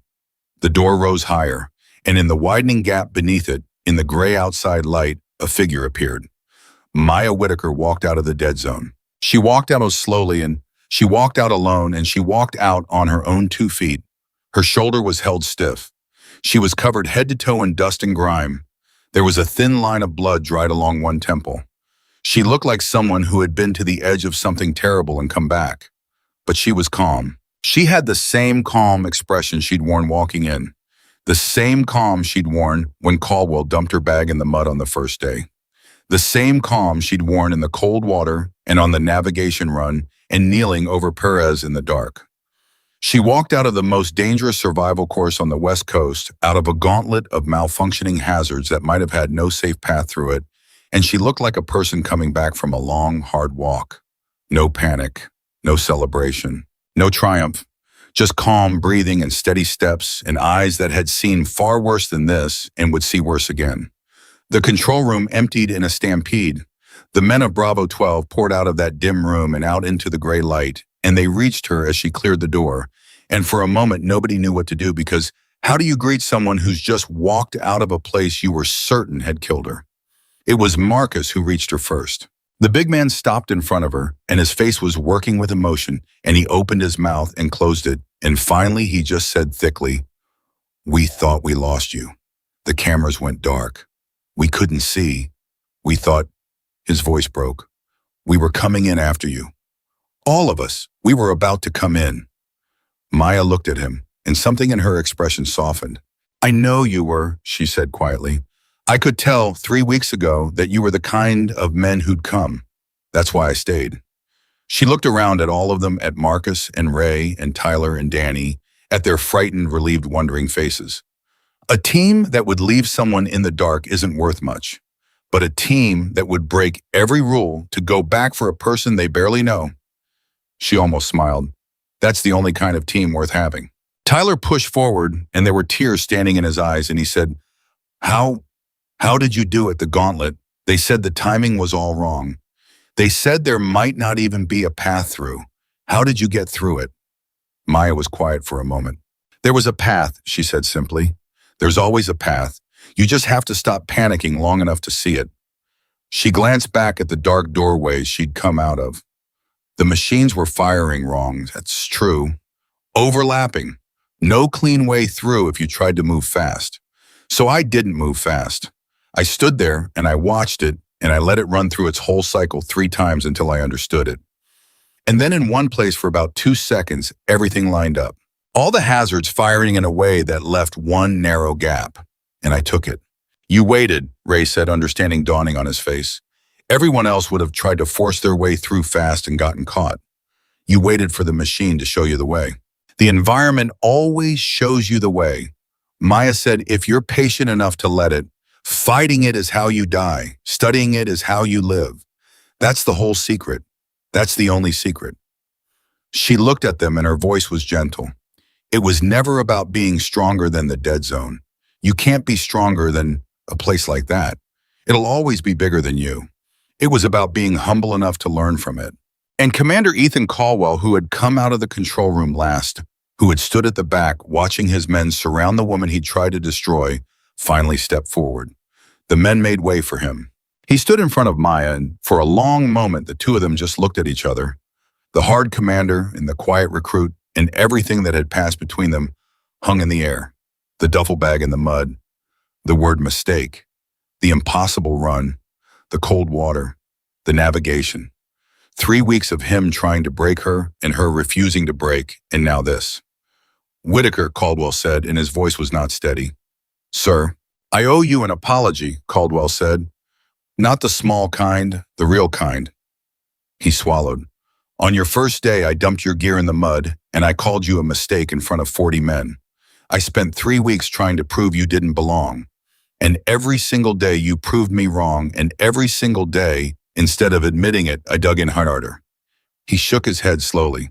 I've been doing this 22 years. I built this team. I thought I knew everything there was to know about what makes an operator. And then you walked onto my base and you showed me I'd forgotten the most important thing of all. What's that, sir? Maya asked quietly. Caldwell looked at her. That the strongest person in the room, he said, is usually the one who has nothing to prove. And there in the gray light outside the dead zone, Commander Ethan Caldwell did something no man on Bravo 12 had ever seen him do in all their years serving under him. He came to attention and he saluted a recruit. Maya held his gaze for a moment, and then slowly she returned the salute. The men stood in silence, understanding that they were watching something rare and important. The moment a proud man laid his pride down, the moment a hard man let himself be humbled by something greater than himself. But even then, even in that moment of peace and respect, the full truth of who Maya Whitaker was had not yet come out. The men still thought this was the end of it. They thought she'd passed the test, that the dead zone was the last hurdle, that now she'd simply join the team and things would settle into something normal. They had no idea. They had no idea that the real reason Maya Whitaker had been sent to that base had nothing to do with whether she could pass selection. They had no idea about the blacked out years and the sealed operations, and the men whose names were rarely spoken who had signed the commendations in her file. They had no idea that within days, all of them, every last one of them, would find themselves in a real crisis, a true emergency with real lives on the line, and that the woman they tried to break would be the only thing standing between them and disaster. But that was still to come. For now, there was only the gray light and the open door of the dead zone behind her, and a team that had finally learned to see her, and a hard man's salute, and Maya Whitaker standing calm and quiet and steady, the same as she'd been on the very first day, carrying inside her a truth that none of them had begun to guess. The truth came for them 4 days later, and it came fast the way real trouble always does. They were back at Coronado, and things had indeed settled into something new. Maya had earned her place, and the men treated her like it, and even Caldwell had changed, gone quieter and more thoughtful, a man carrying a lesson he was still learning how to hold. For 4 days, there had been an easy peace on that base, the kind that comes after a storm passes. And then the call came. It came in the middle of the afternoon, and it came through channels that made Caldwell's stomach tighten the moment he heard which channels they were. A real-world mission, an immediate tasking, not a drill, not a training exercise, the genuine article. He gathered the team in the briefing room, and the moment they saw his face, the easy peace of the last 4 days evaporated. Listen up, Caldwell said. This is real. We've got a hostage situation. 3 American aid workers taken by an armed group at a compound near the coast about 90 minutes out. Intel says the situation's deteriorating fast. Command wants an extraction, and they want it tonight before it gets any worse. He paused. We're the closest qualified team. We're up. The room went electric the way a room full of operators goes electric when the real thing finally arrives. This was what they trained for. This was what all the sand and the cold water and the pain had been building toward. Whitaker's not combat qualified for this, Tyler said. And it wasn't cruelty, it was just fact, the kind of fact that had to be said. She just finished selection. She's not signed off for a live op. I know, Caldwell said. She stays on the support element. Comms and medical stage back from the objective. She does not go inside the wire. He looked at Maya. Understood. Understood, sir, Maya said. And here's the thing that would come to haunt every man in that room in the hours ahead. They were relieved. They were relieved she was staying back. Because in their minds, even after everything they'd seen, some part of them still thought of her as the recruit who needed protecting. They'd watched her clear the dead zone. They'd watched her save Perez twice. And still, when the real thing came, they slotted her into the safe role and felt good about it. Because that's how the human mind works. It clings to its old pictures long after those pictures have been proven false. They had no idea that the one person on that team most qualified for what was about to happen was the person they just benched. They geared up. They loaded out. And they rolled toward the coast in the fading light, 4 combat-hardened SEALs and 1 recruit on the support element toward a compound where 3 innocent people were waiting to be saved. The plan was solid. It was Caldwell's plan, and Caldwell was good, and on paper it worked. Approach under cover of dark. Breach the compound at 2 points. Neutralize the guards. Secure the hostages. Exfil to a pickup point where a vehicle would be waiting. 90 seconds of violence in and out the way it was supposed to go. But real missions are not paper. And this one went wrong almost from the first minute. The first thing that went wrong was the intel. The intel said a handful of lightly armed men. The reality is the team discovered the moment they got eyes on the compound was something else entirely. There were far more of them than the briefing had said. They were better armed than the briefing had said. And they were alert, moving with purpose as if they'd known someone might be coming. Cap, Ray whispered over the comms from his position. This is not what we were briefed. Counts way high, and they're switched on. This is wrong. Caldwell felt it too, that cold prickle at the base of the neck that every experienced operator learns to trust the feeling that says, turn around, this is a trap. But there were 3 American lives inside that compound, and the window was closing, and if they pulled back now, those 3 people might not survive the night. We push, Caldwell decided. Careful and quiet, we adapt. Go. They went, and for about 2 minutes it worked. They breached. They moved. They handled the first guards clean and quiet. They got to the building where the hostages were held. And for 2 minutes, Caldwell let himself believe they'd pull it off after all. Then everything came apart at once. It started with the equipment. A breach charge that should have blown a door clean off its hinges, misfired, half detonated, and the noise of it, muffled but unmistakable, rolled across the compound like a shout in a church. And in an instant, the whole place woke up. We're blown, Ray's voice snapped over the comms. We are blown, they're moving, And then the gunfire started. What followed was the thing that no plan survives. The thing they train you for, but can never fully prepare you for the descent of a controlled operation into pure chaos. The compound erupted. The armed men, far more numerous than they should have been, poured out and opened up, and suddenly the 4 men of Bravo 12 were pinned down in a place they didn't know. Outnumbered, their careful plan turned to smoke. And then the second disaster hit. The comms went down. Not all at once, but piece by piece, the team's radios crackling and dropping, cutting out so that within a minute, Caldwell couldn't reach half his men, and none of them could reach each other cleanly. Whether it was jamming or the same equipment and failures that had plagued them, or just the chaos of the fight, it didn't matter. The result was the same. A team is only a team when it can talk. And now they couldn't. They were scattered, pinned, cut off from each other and from the plan. And then the third disaster, the worst one. Marcus Doyle went down. The big man had pushed forward to try to reach the hostage building, and a burst caught him, and he went down hard behind a low wall and over the one channel that still crackled intermittently. The others heard him, heard the pain in his voice, heard him say he was hit bad in the leg, couldn't move, pinned down with fire coming in and no way back. Doyle's down. Danny's voice cracked over the failing comms. Doyle's hit. He's hit. He can't move. We got it. And then his channel died too. Back at the support element, staged a safe distance from the compound, Maya Whitaker heard all of it. She heard the misfire. She heard the gunfire erupt. She heard the comms falling apart, the panic climbing into the voices of men she'd watched be so calm and confident just hours before. She heard Ray say they were blown. She heard Danny say Doyle was down. And then she heard the worst thing of all. She heard silence. The comms died almost completely, leaving only static. And in that static, Maya understood exactly what was happening because she had been in this exact place before more times than she could count. A team overwhelmed. A plan collapsed. Men who were brave and skilled and hopelessly outmatched by a situation that had gone wrong in every possible way at once.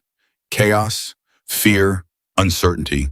The very things they'd tried so hard to inflict on her in the dead zone now visited upon them for real, with real bullets and real blood and a real man bleeding out behind a wall. The support element leader, an officer named Pratt, was shouting into the dead comms trying to raise the team, getting nothing. "We have to call it," Pratt was saying, his voice tight with fear. "We've lost contact, we've lost the element that we call higher, and we wait for a QRF. That's the protocol. We can't just—" "There's no time for a QRF, Dawn," Maya said. Pratt turned to her. "Whitaker, you're not even your support. You're not cleared for—" "Doyle is bleeding out right now," Maya said, and her voice was calm, but it was the calm of a blade.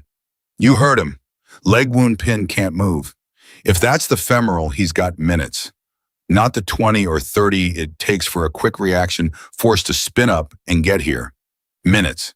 And the other 3 are scattered and cut off, and they can't even talk to each other." She was already moving as she spoke, already stripping down to what she needed, already checking the medical kit. "I'm going in." "You can't," Pratt said. "You're not combat qualified. You'll get yourself killed, and then it's 5 casualties instead of a—" Maya stopped and she looked at him, and something in her eyes made the words die in his throat. "Lieutenant," she said quietly, "I've done this before. More times than you know. I know you don't understand that because you don't know my history. Almost nobody does. But I'm asking you to trust me for the next 10 minutes because in the next 10 minutes, I can either be arguing with you or I can be saving those men's lives. Not both." She held his gaze. "Which do you want?" "What?" And Lieutenant Pratt, staring into the eyes of a woman who was supposed to be a green recruit and seeing something there that he had no name for, something ancient and certain and utterly without fear, made the only choice a decent man could make. He stepped aside. "Go," he said, and Maya Whitaker went into the dark toward the sound of the guns, toward the men who had tried to break her, to save every last one of them. What happened over the next 15 minutes, the men of Bravo 12 would never fully be able to explain, not to command, not to the review board, not even to each other in the quiet years afterward, because it did not look like anything any of them had ever seen. It did not look like a recruit stumbling into a firefight. It looked like something else entirely. It looked like a person who was completely terrifyingly at home in the middle of chaos. Maya did not run in shooting. That was the first thing. She didn't announce herself. She moved through the edges of the compound, the way she'd moved through the dead zone, low and quiet, and reading everything using the same patience that had carried her through every impossible thing she'd ever survived. She let the chaos be her cover. While the armed men were focused outward, hunting the pinned-down SEALs, firing at muzzle flashes, a single quiet figure slipped through the gaps between them unseen. She reached Marcus first. The big man was behind the low wall, and he was in a bad way, his legs soaked dark, his face gray, fire chipping the wall above his head. He'd gotten a hand on his own wound and was pressing, but he was fading, and he'd made his peace with it the way men do, gone quiet and still, and that quiet was the most dangerous sign of all. And then out of the chaos, a hand was on him, and a voice was in his ear, low and steady and calm, a voice he knew. "Doyle, Doyle, look at me. I've got you." Marcus's eyes came open and he saw her face, and for a second he thought he was already gone, that this was the mind playing its last kind trick. "Maya," he croaked, "you're not your support. You can't be here." "I'm exactly where I'm supposed to be," Maya said, and her hands were already working fast and sure, finding the wound, getting a tourniquet high on his leg, cranking it down, stopping the bleed that was killing him. "Now stay with me, Doyle. You carried a lot of weight the day I met you. Now it's my turn to carry yours. She got the bleeding stopped. She got him stable. And then in a display of raw strength that Marcus would talk about for the rest of his life, this woman got the biggest man on the team up and moving, taking his weight, dragging him back out of the kill zone to cover out of the line of fire to a place where he could survive. The others, Marcus gasped. Ray Voss, Danny, they're scattered. They can't reach each other. The comms. I know, Maya said. I heard. Stay here. Keep pressure below the tourniquet if it starts to loosen. I'm going back for them. Maya, Marcus grabbed her arm. There's too many. You can't fight your way through that. There's too many of them. Maya looked at him and she almost smiled. Who said anything about fighting, she said, and she was gone again back into the chaos. Here is the thing that the men would come to understand only much later when they had time to piece it all together. Maya did not save them by being a better shooter than the enemy. She did not save them by force. She saved them the way she'd cleared the dead zone, the way she'd navigated without a compass, the way she'd survived every disaster in her blacked-out years. She saved them by understanding the chaos better than anyone else in it, and by using that understanding to move through it like water. She found Ray Ortega pinned behind a vehicle, low on ammunition, cut off, certain he was about to be overrun. And out of nowhere, a voice was beside him. Ortega, it's Whitaker. Ray nearly jumped out of his skin. Whitaker, how in the you're not supposed to be? Doyle's stable he's in covered to the south, Maya said fast. Here's what's happening. They think they've got you all pinned and scattered, and they're right, but they don't know how many of you there are or where exactly, and that's your advantage, not theirs. The comms are down, so you're all fighting alone, and alone you lose. But I can move between all of you. I'm going to link you back up. I'm your comms now. I'm your net. Follow my lead and we get everyone out. And that's exactly what she did. She became the thread that stitched the scattered team back together. Moving through the chaos unseen, she went from man to man, carrying information, coordinating, telling each of them where the others were, where the enemy was thin, where the path out lay. She turned 4 isolated men fighting hopeless individual battles back into a team, and she did it without a radio on foot through the middle of a firefight, using nothing but her own body and her own nerve, and a lifetime of experience none of them had known she had. She reached Taylor Voss, who was in the worst spot of all, nearly surrounded out of good options, the young man who'd once broken her compass, now facing the end of everything. Voss, he spun weapon up and just barely didn't fire, and then he saw her face and his own crumpled with a desperate, disbelieving relief. Maya, oh my God, Maya, I'm surrounded. I can't. There's no way out. I've been trying to find a gap, and there isn't one. There's always a gap, Maya said, dropping down beside him. Remember I told you that at the dead zone? There's always a path. You just have to stop panicking long enough to see it. She pointed. That corner there. In about 40 seconds, when they shift to cover Ortega's move, that corner goes quiet for maybe 3 seconds. That's your gap. That's your 2 seconds where everything lines up. When I tell you, you move, and you don't stop, and you don't look back, and I'll be right behind you. Tyler stared at her. You waited for the machine to show you the way, he said, remembering his voice shaking. At the dead zone, you said the environment always shows you the way if you're patient enough. Now you're learning, Maya said. Get ready. And she watched the chaos the way she watched everything, reading the flow of the fight, waiting for the pattern to reveal itself, and at the exact right instant, in the precise moment when the enemy's attention shifted and that corner fell quiet, she said, now, and Tyler Voss moved, and the gap was there exactly where she'd said it would be, and he made it through. One by one, she brought them out. She linked them up, and she guided them, and she found the paths through the chaos that none of them could see, and she funneled all 4 of them, plus the 3 hostages they'd fought their way to, back toward the exfil point where the vehicle waited. She was everywhere and nowhere, moving through a battlefield like it was her native country. And by the time the enemy fully understood what was happening, that some single unseen force was pulling their trapped prey out from between their fingers, it was already too late. The last one out was Caldwell himself. The commander had held the rear, covering his men's withdrawal, and now he was the most exposed, the enemy closing in, and he knew with a soldier's cold clarity that he might not make it out. He'd made his peace with it. A commander's job is to be the last one out, and sometimes the last one out doesn't come out at all. And then she was there, Maya appearing beside him in the smoke and the noise calm as still water in the middle of hell. "Sir, time to go." Caldwell stared at her. This woman, this recruit he dumped in the mud and called a mistake, now standing over him in the middle of a firefight, come to save his life. "Whitaker," he said, and there was so much in that one word. "You shouldn't be here. You're going to get yourself killed." "So you keep telling me," Maya said, "Uish." "And yet," she grabbed his gear. "On your feet, Commander. Everyone else is out. Doyle's stable. The hostages are secure. You're the last one, and I'm not leaving without you, so the faster you move, the faster we both stop being targets." And she pulled him up, and she guided him out the same way she'd guided all the others, reading the gaps, finding the path.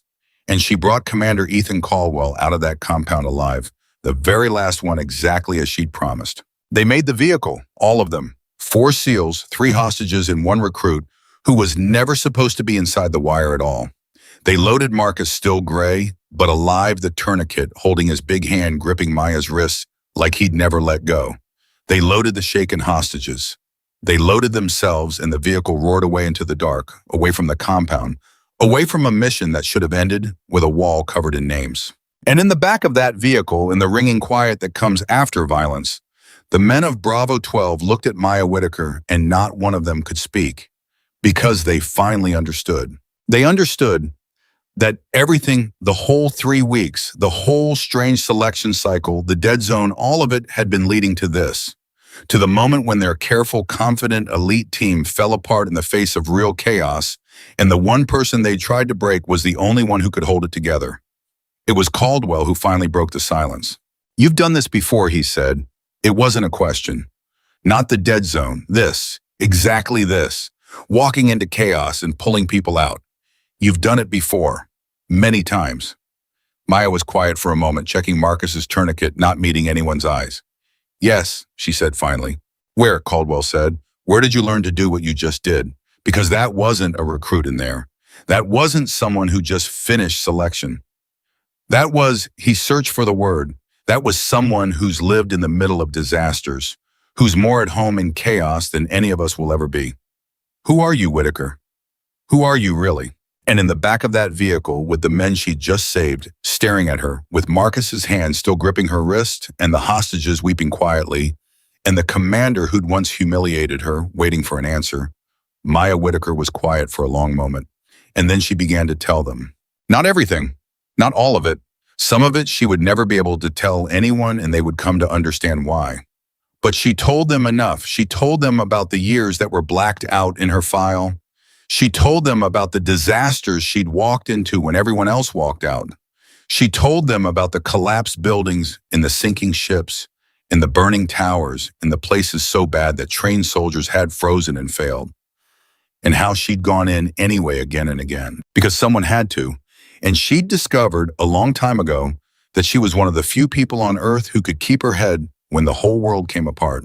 And then she told them the last piece, the piece that changed everything, the piece that made Commander Ethan Caldwell close his eyes and understand at last the full shape of what had been done to his team. "I wasn't sent to your base to pass selection," Maya said quietly. "I passed harder tests than that a long time ago. I was sent there for a different reason." She looked at Caldwell. "The people I work for are the ones whose names you're not allowed to say. They've been worried about something. They've been worried that the best teams in this country, the elite ones, the proud ones, have started to believe their own legend. That they've gotten so sure of their own strength that they've forgotten the things that actually keep operators alive. Humility, patience, the willingness to learn, the willingness to back for each other no matter the cost." She paused. "So they designed an evaluation. Not of me, of you. They put me on your base, quiet, underestimated, and they watched to see what your team would do." The silence in the vehicle was absolute. "The dead zone was never a test of whether I could survive," Maya said. "You figured that out already, some of you. It was a test of whether you could overcome your own arrogance long enough to see what was standing right in front of you. And tonight," she looked around at all of them, "tonight was the final exam, not planned, real.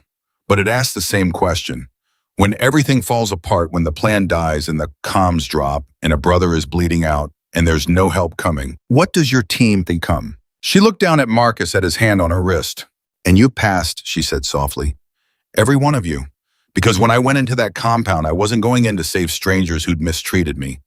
I was going in to save men who 4 days ago were ready to break every rule and walk into the dead zone to save me.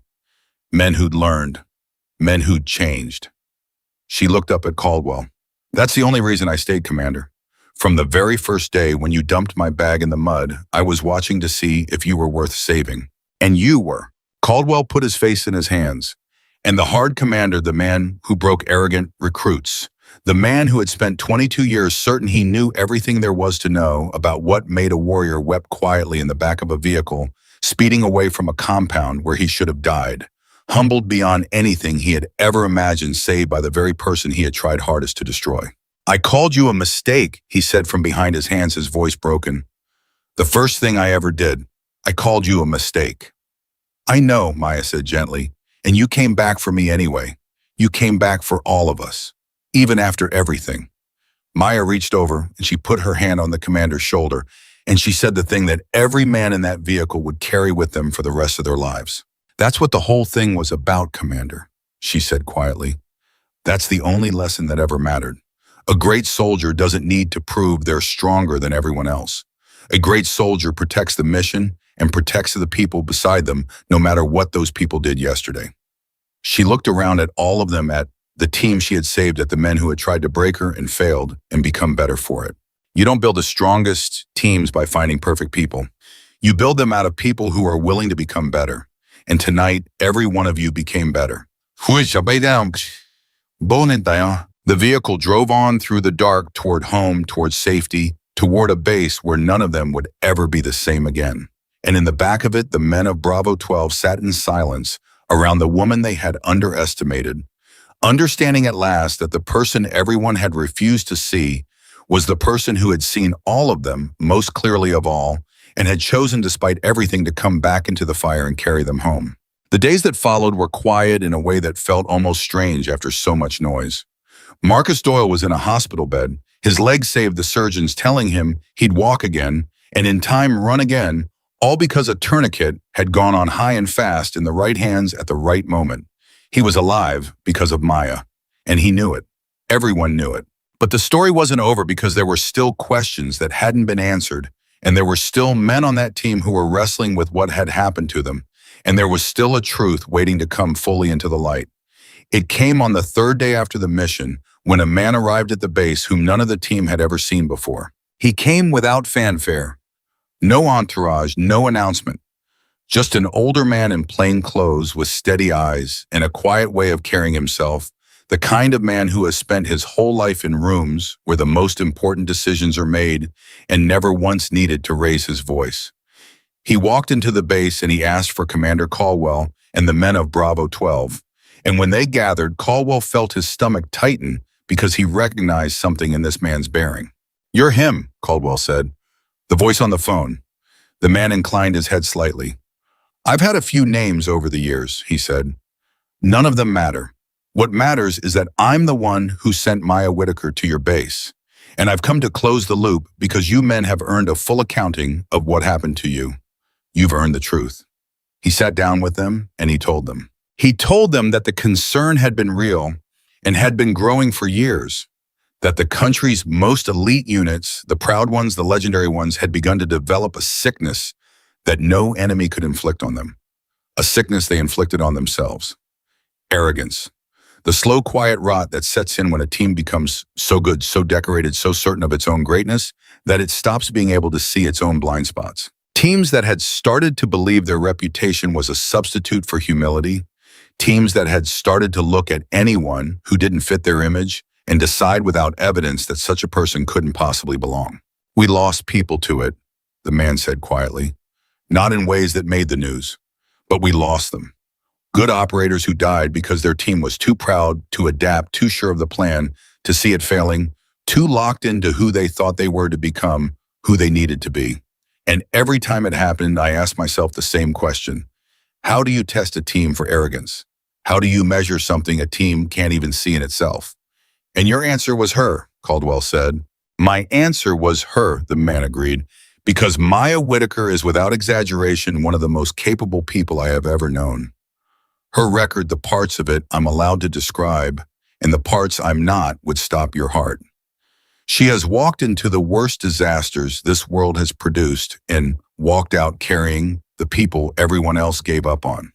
And she has done it every single time without ever once needing to be recognized for it. She would rather be underestimated. It's who she is. He looked around at them. So I gave her the hardest assignment I've ever given anyone. Harder than any disaster. I asked her to walk onto a base full of proud, decorated warriors, let them believe she was nothing, let them mistreat her, let them try to break her, and to endure all of it quietly, watching, measuring, to see whether underneath the arrogance there was still something worth saving. The room was silent. "And the dead zone?" Ray asked. "The dead zone was the mirror," the man said. "A place where I knew she would excel precisely because it rewards the very qualities your team had forgotten. Patience over force. Humility over ego. Studying the problem instead of attacking it. I wanted your team to watch her do the impossible in there, and I wanted you to have to ask yourselves how a person you dismissed as a mistake could do something none of you could do. I wanted that question to haunt you." He paused. "And then, when the real mission came, when everything fell apart the way real missions do, I wanted to see the answer. I wanted to see whether the lesson had landed, whether when it counted, your team had become something better than it was. And the compound," Tyler said, his voice tight, "the bad intel, the numbers being wrong, the was that did you," the man held up a hand.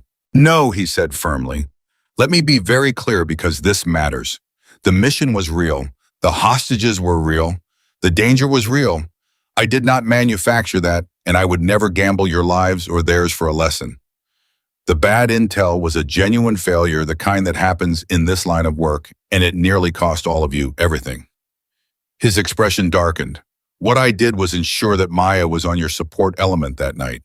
That much I arranged, because I had a feeling, an old soldier's feeling, that the real test was coming, and I wanted her close when it did. But the chaos was real. The bullets were real, and what she did in there, she did because that is who she is, not because I scripted it." He looked at each of them in turn. "You passed," he said simply. "All of you. Not because you fought well, though you did. You passed because when your teammate was bleeding out and the plan was dead and there was no help coming, you didn't scatter into every man for himself. And you passed because 4 days earlier, when you thought Maya was dying in the dead zone, you were ready to throw away your careers and break every rule to go in after her. That readiness, that willingness to go back for each other, no matter the case. That is the thing that had gone missing in the teams we lost, and it's the thing I found alive in you." He stood. "That's why you're still here. That's why you get to keep doing this, because underneath all the arrogance, you were still worth saving. Most aren't. You were."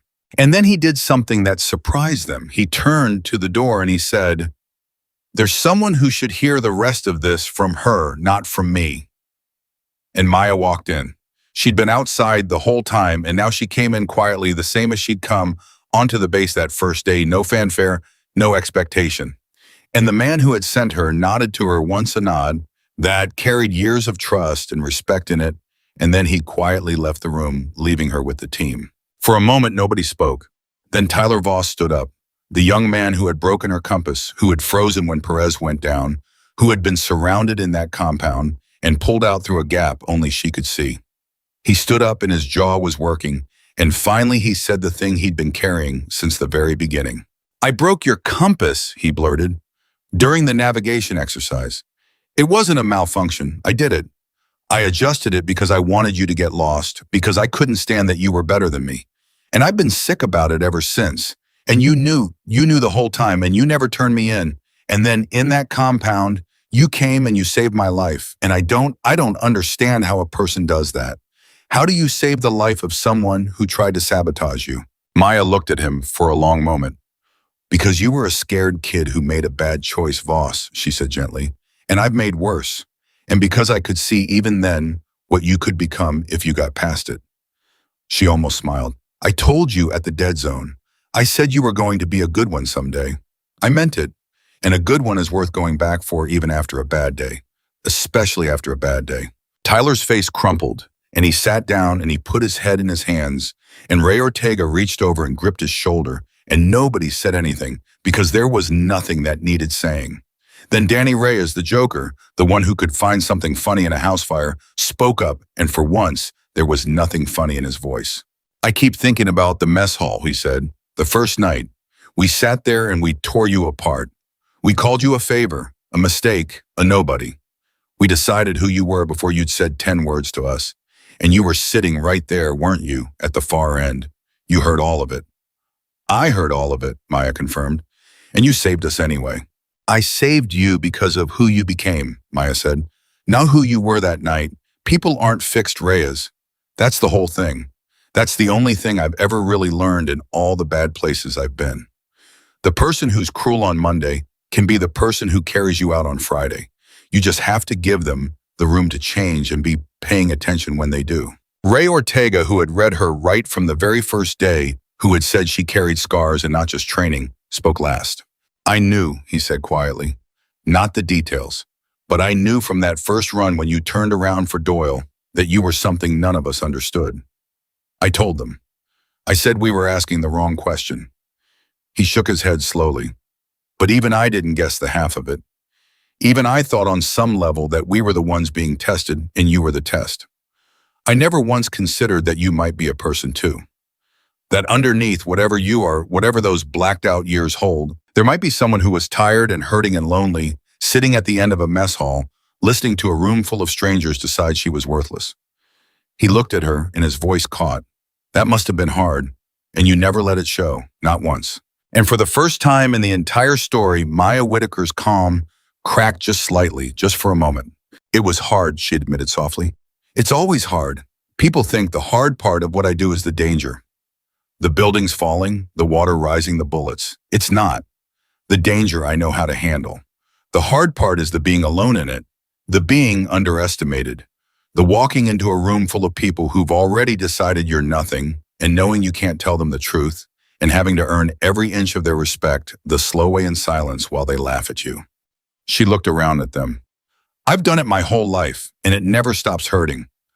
I just learned a long time ago not to let the hurt make my decisions for me. The room was very quiet, and then Caldwell, who had been silent through all of it, stood up. The commander had changed more than any of them.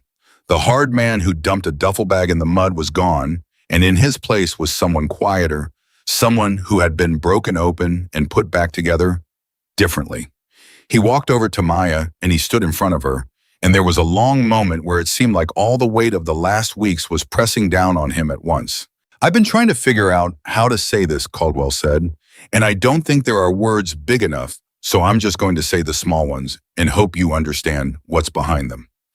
He took a breath. I was wrong about you in every way a man can be wrong about another person, and you saved my life anyway. You saved all our lives, and you did it without ever once asking us to feel bad, without ever once holding it over us, without ever once making us grovel. He shook his head. I spent 22 years thinking I understood strength, and it turns out I had it exactly backwards. I thought strength was the ability to break other people. You showed me that real strength is the ability to lift them, even the ones who don't deserve it, especially the ones who don't deserve it.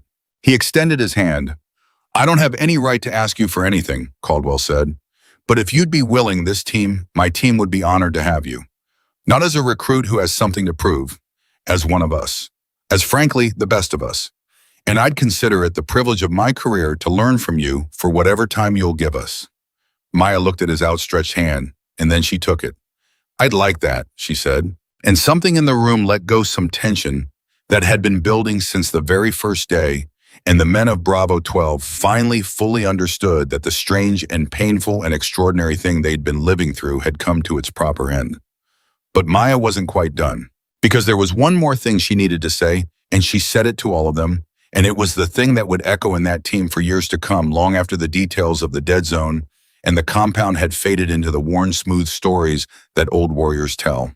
I want to tell you something before we go any further, Maya said, because I think you're carrying some guilt about how you treated me, and I want to take that weight off you because it's not doing anyone any good. She looked around at them. You were never bad men. That's important. I've served alongside bad men, and you're not them. You were good men who'd caught a bad sickness. The sickness that tells you your reputation is who you are. The sickness that tells you the person who looks different, who came up a different way, who doesn't fit the picture in your head, can't possibly belong. It's one of the most common sicknesses there is and the most dangerous because it feels like confidence. It feels like standards. It feels like protecting something important. But underneath, it's just fear wearing a uniform. She let that sit for a moment. The reason I'm not angry with you, she went on, is that the moment it counted, every one of you chose to be better. When you thought I was dying in the dead zone, you chose to go back for me, even though it meant ending your careers. When the compound fell apart, you chose to hold together instead of scattering. You chose over and over in the moments that actually mattered to be the kind of men worth saving. And a person's choices in the moments that matter tell you far more about who they are than their worst day at a dinner table. She smiled, and it was a warm, real smile. So let it go. All of it. You've more than made up for a bad first impression. You saved 3 innocent people the other night, and you did it as a team, and that's the only scoreboard that counts. And the men let it go. They let go of the guilt and the shame and the strange disorienting grief of realizing how wrong they'd been. And in its place, they let in something better. Something Maya had been trying to give them since the very first day. Humility. The clean, freeing humility of people who finally learned that they don't have all the answers and that the world is bigger than their picture of it and that the person you underestimate might be the person who carries you home. In the months that followed, Bravo 12 became something the base had never seen before. They didn't become stronger exactly. They were already about as physically strong as men could be. What changed was something harder to name and far more important. They became humble. They became teachable. They stopped assuming they knew everything, and they started asking questions, and they started looking twice at the people they might once have dismissed. And a strange thing happened, the thing that always happens when a proud team finally learns humility. They got better. Not a little better, dramatically better, because a team that thinks it already knows everything can't learn anything, but a team that's willing to admit what it doesn't know can learn without limit. They became, within a year, one of the most respected units in the entire country. And everyone assumed it was because of some new training, some new equipment, some new hard-charging philosophy. It wasn't any of that. It was because a quiet woman had walked onto their base, let them believe she was nothing, endured their cruelty in silence. And then when it counted, most walked into fire to carry them home, and in doing so, had taught them the one lesson that all their years of training had somehow missed. Marcus Doyle recovered fully and ran again. And every year on the anniversary of that mission, he called Maya wherever in the world she was just to say thank you. And every year she told him he didn't need to, and every year he called anyway. Tyler Voss became exactly the good one Maya had promised he'd be, and he became known throughout the teams as the operator most likely to give a struggling newcomer a fair chance. And when anyone asked him why, he'd say he'd once learned the hard way what it cost to underestimate someone, and he never elaborated. Danny Reyes kept his humor but lost his cruelty and became the one who welcomed at every new arrival, no matter how they looked or where they came from. And Ray Ortega, who'd read her right from the start, became Caldwell's right hand, the quiet conscience of the team, the one who could always be counted on to ask the question everyone else was afraid to ask. As for Commander Ethan Caldwell, he never stopped being humbled by what had happened to him. He kept it with him close, like a man keeps a scar that reminds him of the day he almost died and didn't. He'd built his whole identity on breaking people, on being the hardest man in the room, and a woman he'd tried to break had shown him a strength that made his own look small and cheap. And rather than resent her for it, he'd let it change him all the way down. He became the kind of commander who lifted people instead of breaking them, who watched for the quiet ones who never again looked at a person's packaging and assumed he knew what was inside. He often said in the years afterward that he'd been a good commander before Maya Whitaker and a great one after, and that the difference between the two was the single most important thing he'd ever learned. And Maya stayed for a while, and then the way people like her always do, she moved on to the next place that needed her, the next disaster, the next impossible situation where someone had to walk in while everyone else walked out. She never sought recognition for what she'd done at Coronado, just as she'd never sought it for anything else. She simply went where she was needed and did what needed doing and let the people she helped underestimate her, because being underestimated was safer, and because she'd made her peace with the loneliness of it a long, long time ago. But she left something behind on that base that outlasted her. She left a team that had learned to see. And in the years that came after, when Bravo 12 trained the next generation of operators, they did it differently than they'd been trained themselves. When a new recruit arrived who didn't fit the picture, who came up a different way, who arrived quiet and unimpressive with no connections and nothing to prove, the men of Bravo 12 didn't dump their bag in the mud. They didn't call them a mistake. They remembered. They remembered a woman who'd walked onto their base and let them believe she was nothing and who had turned out to be the best of all of them. And they gave that new recruit the one thing they'd once refused to give her: a fair chance.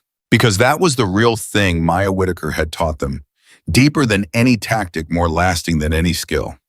She taught them that the strongest teams are never built by finding perfect people, because perfect people don't exist. The strongest teams are built out of ordinary people who are willing to become better than they were willing to admit when they're wrong, willing to go back into the fire for each other no matter what came before. She taught them that the person everyone underestimates, the one they laugh at, the one they're so sure doesn't belong, is very often the one who's been to darker places than any of them and survived and come back with the only wisdom that ever really matters. And she'd taught them the truth that Commander Caldwell would repeat to every recruit he trained for the rest of his career, the truth that had cost him his pride and given him back something far more valuable. The truth that all of it, the whole long, painful, extraordinary journey, had finally hammered into the heart of a team that had once forgotten it. A great soldier does not need to prove they are stronger than everyone else. A great soldier protects the mission and protects the people beside them and goes back into the dark for them, no matter what those people did yesterday. Maya Whitaker had walked into the dead zone alone, and she had walked out alone, and everyone had thought that was the whole story, but it never was. The dead zone was never the test. The test was whether a room full of proud men could learn to see the person right in front of them before it was too late. And because they finally did, 3 innocent hostages went home to their families. 5 soldiers came out of a compound that should have killed them. And one of the finest teams this country ever produced was born not out of strength, but out of humility. The person everyone underestimated was the person who saw the truth that everyone else refused to see. And in the end, she did not just survive the dead zone. She saved every single person who sent her into it.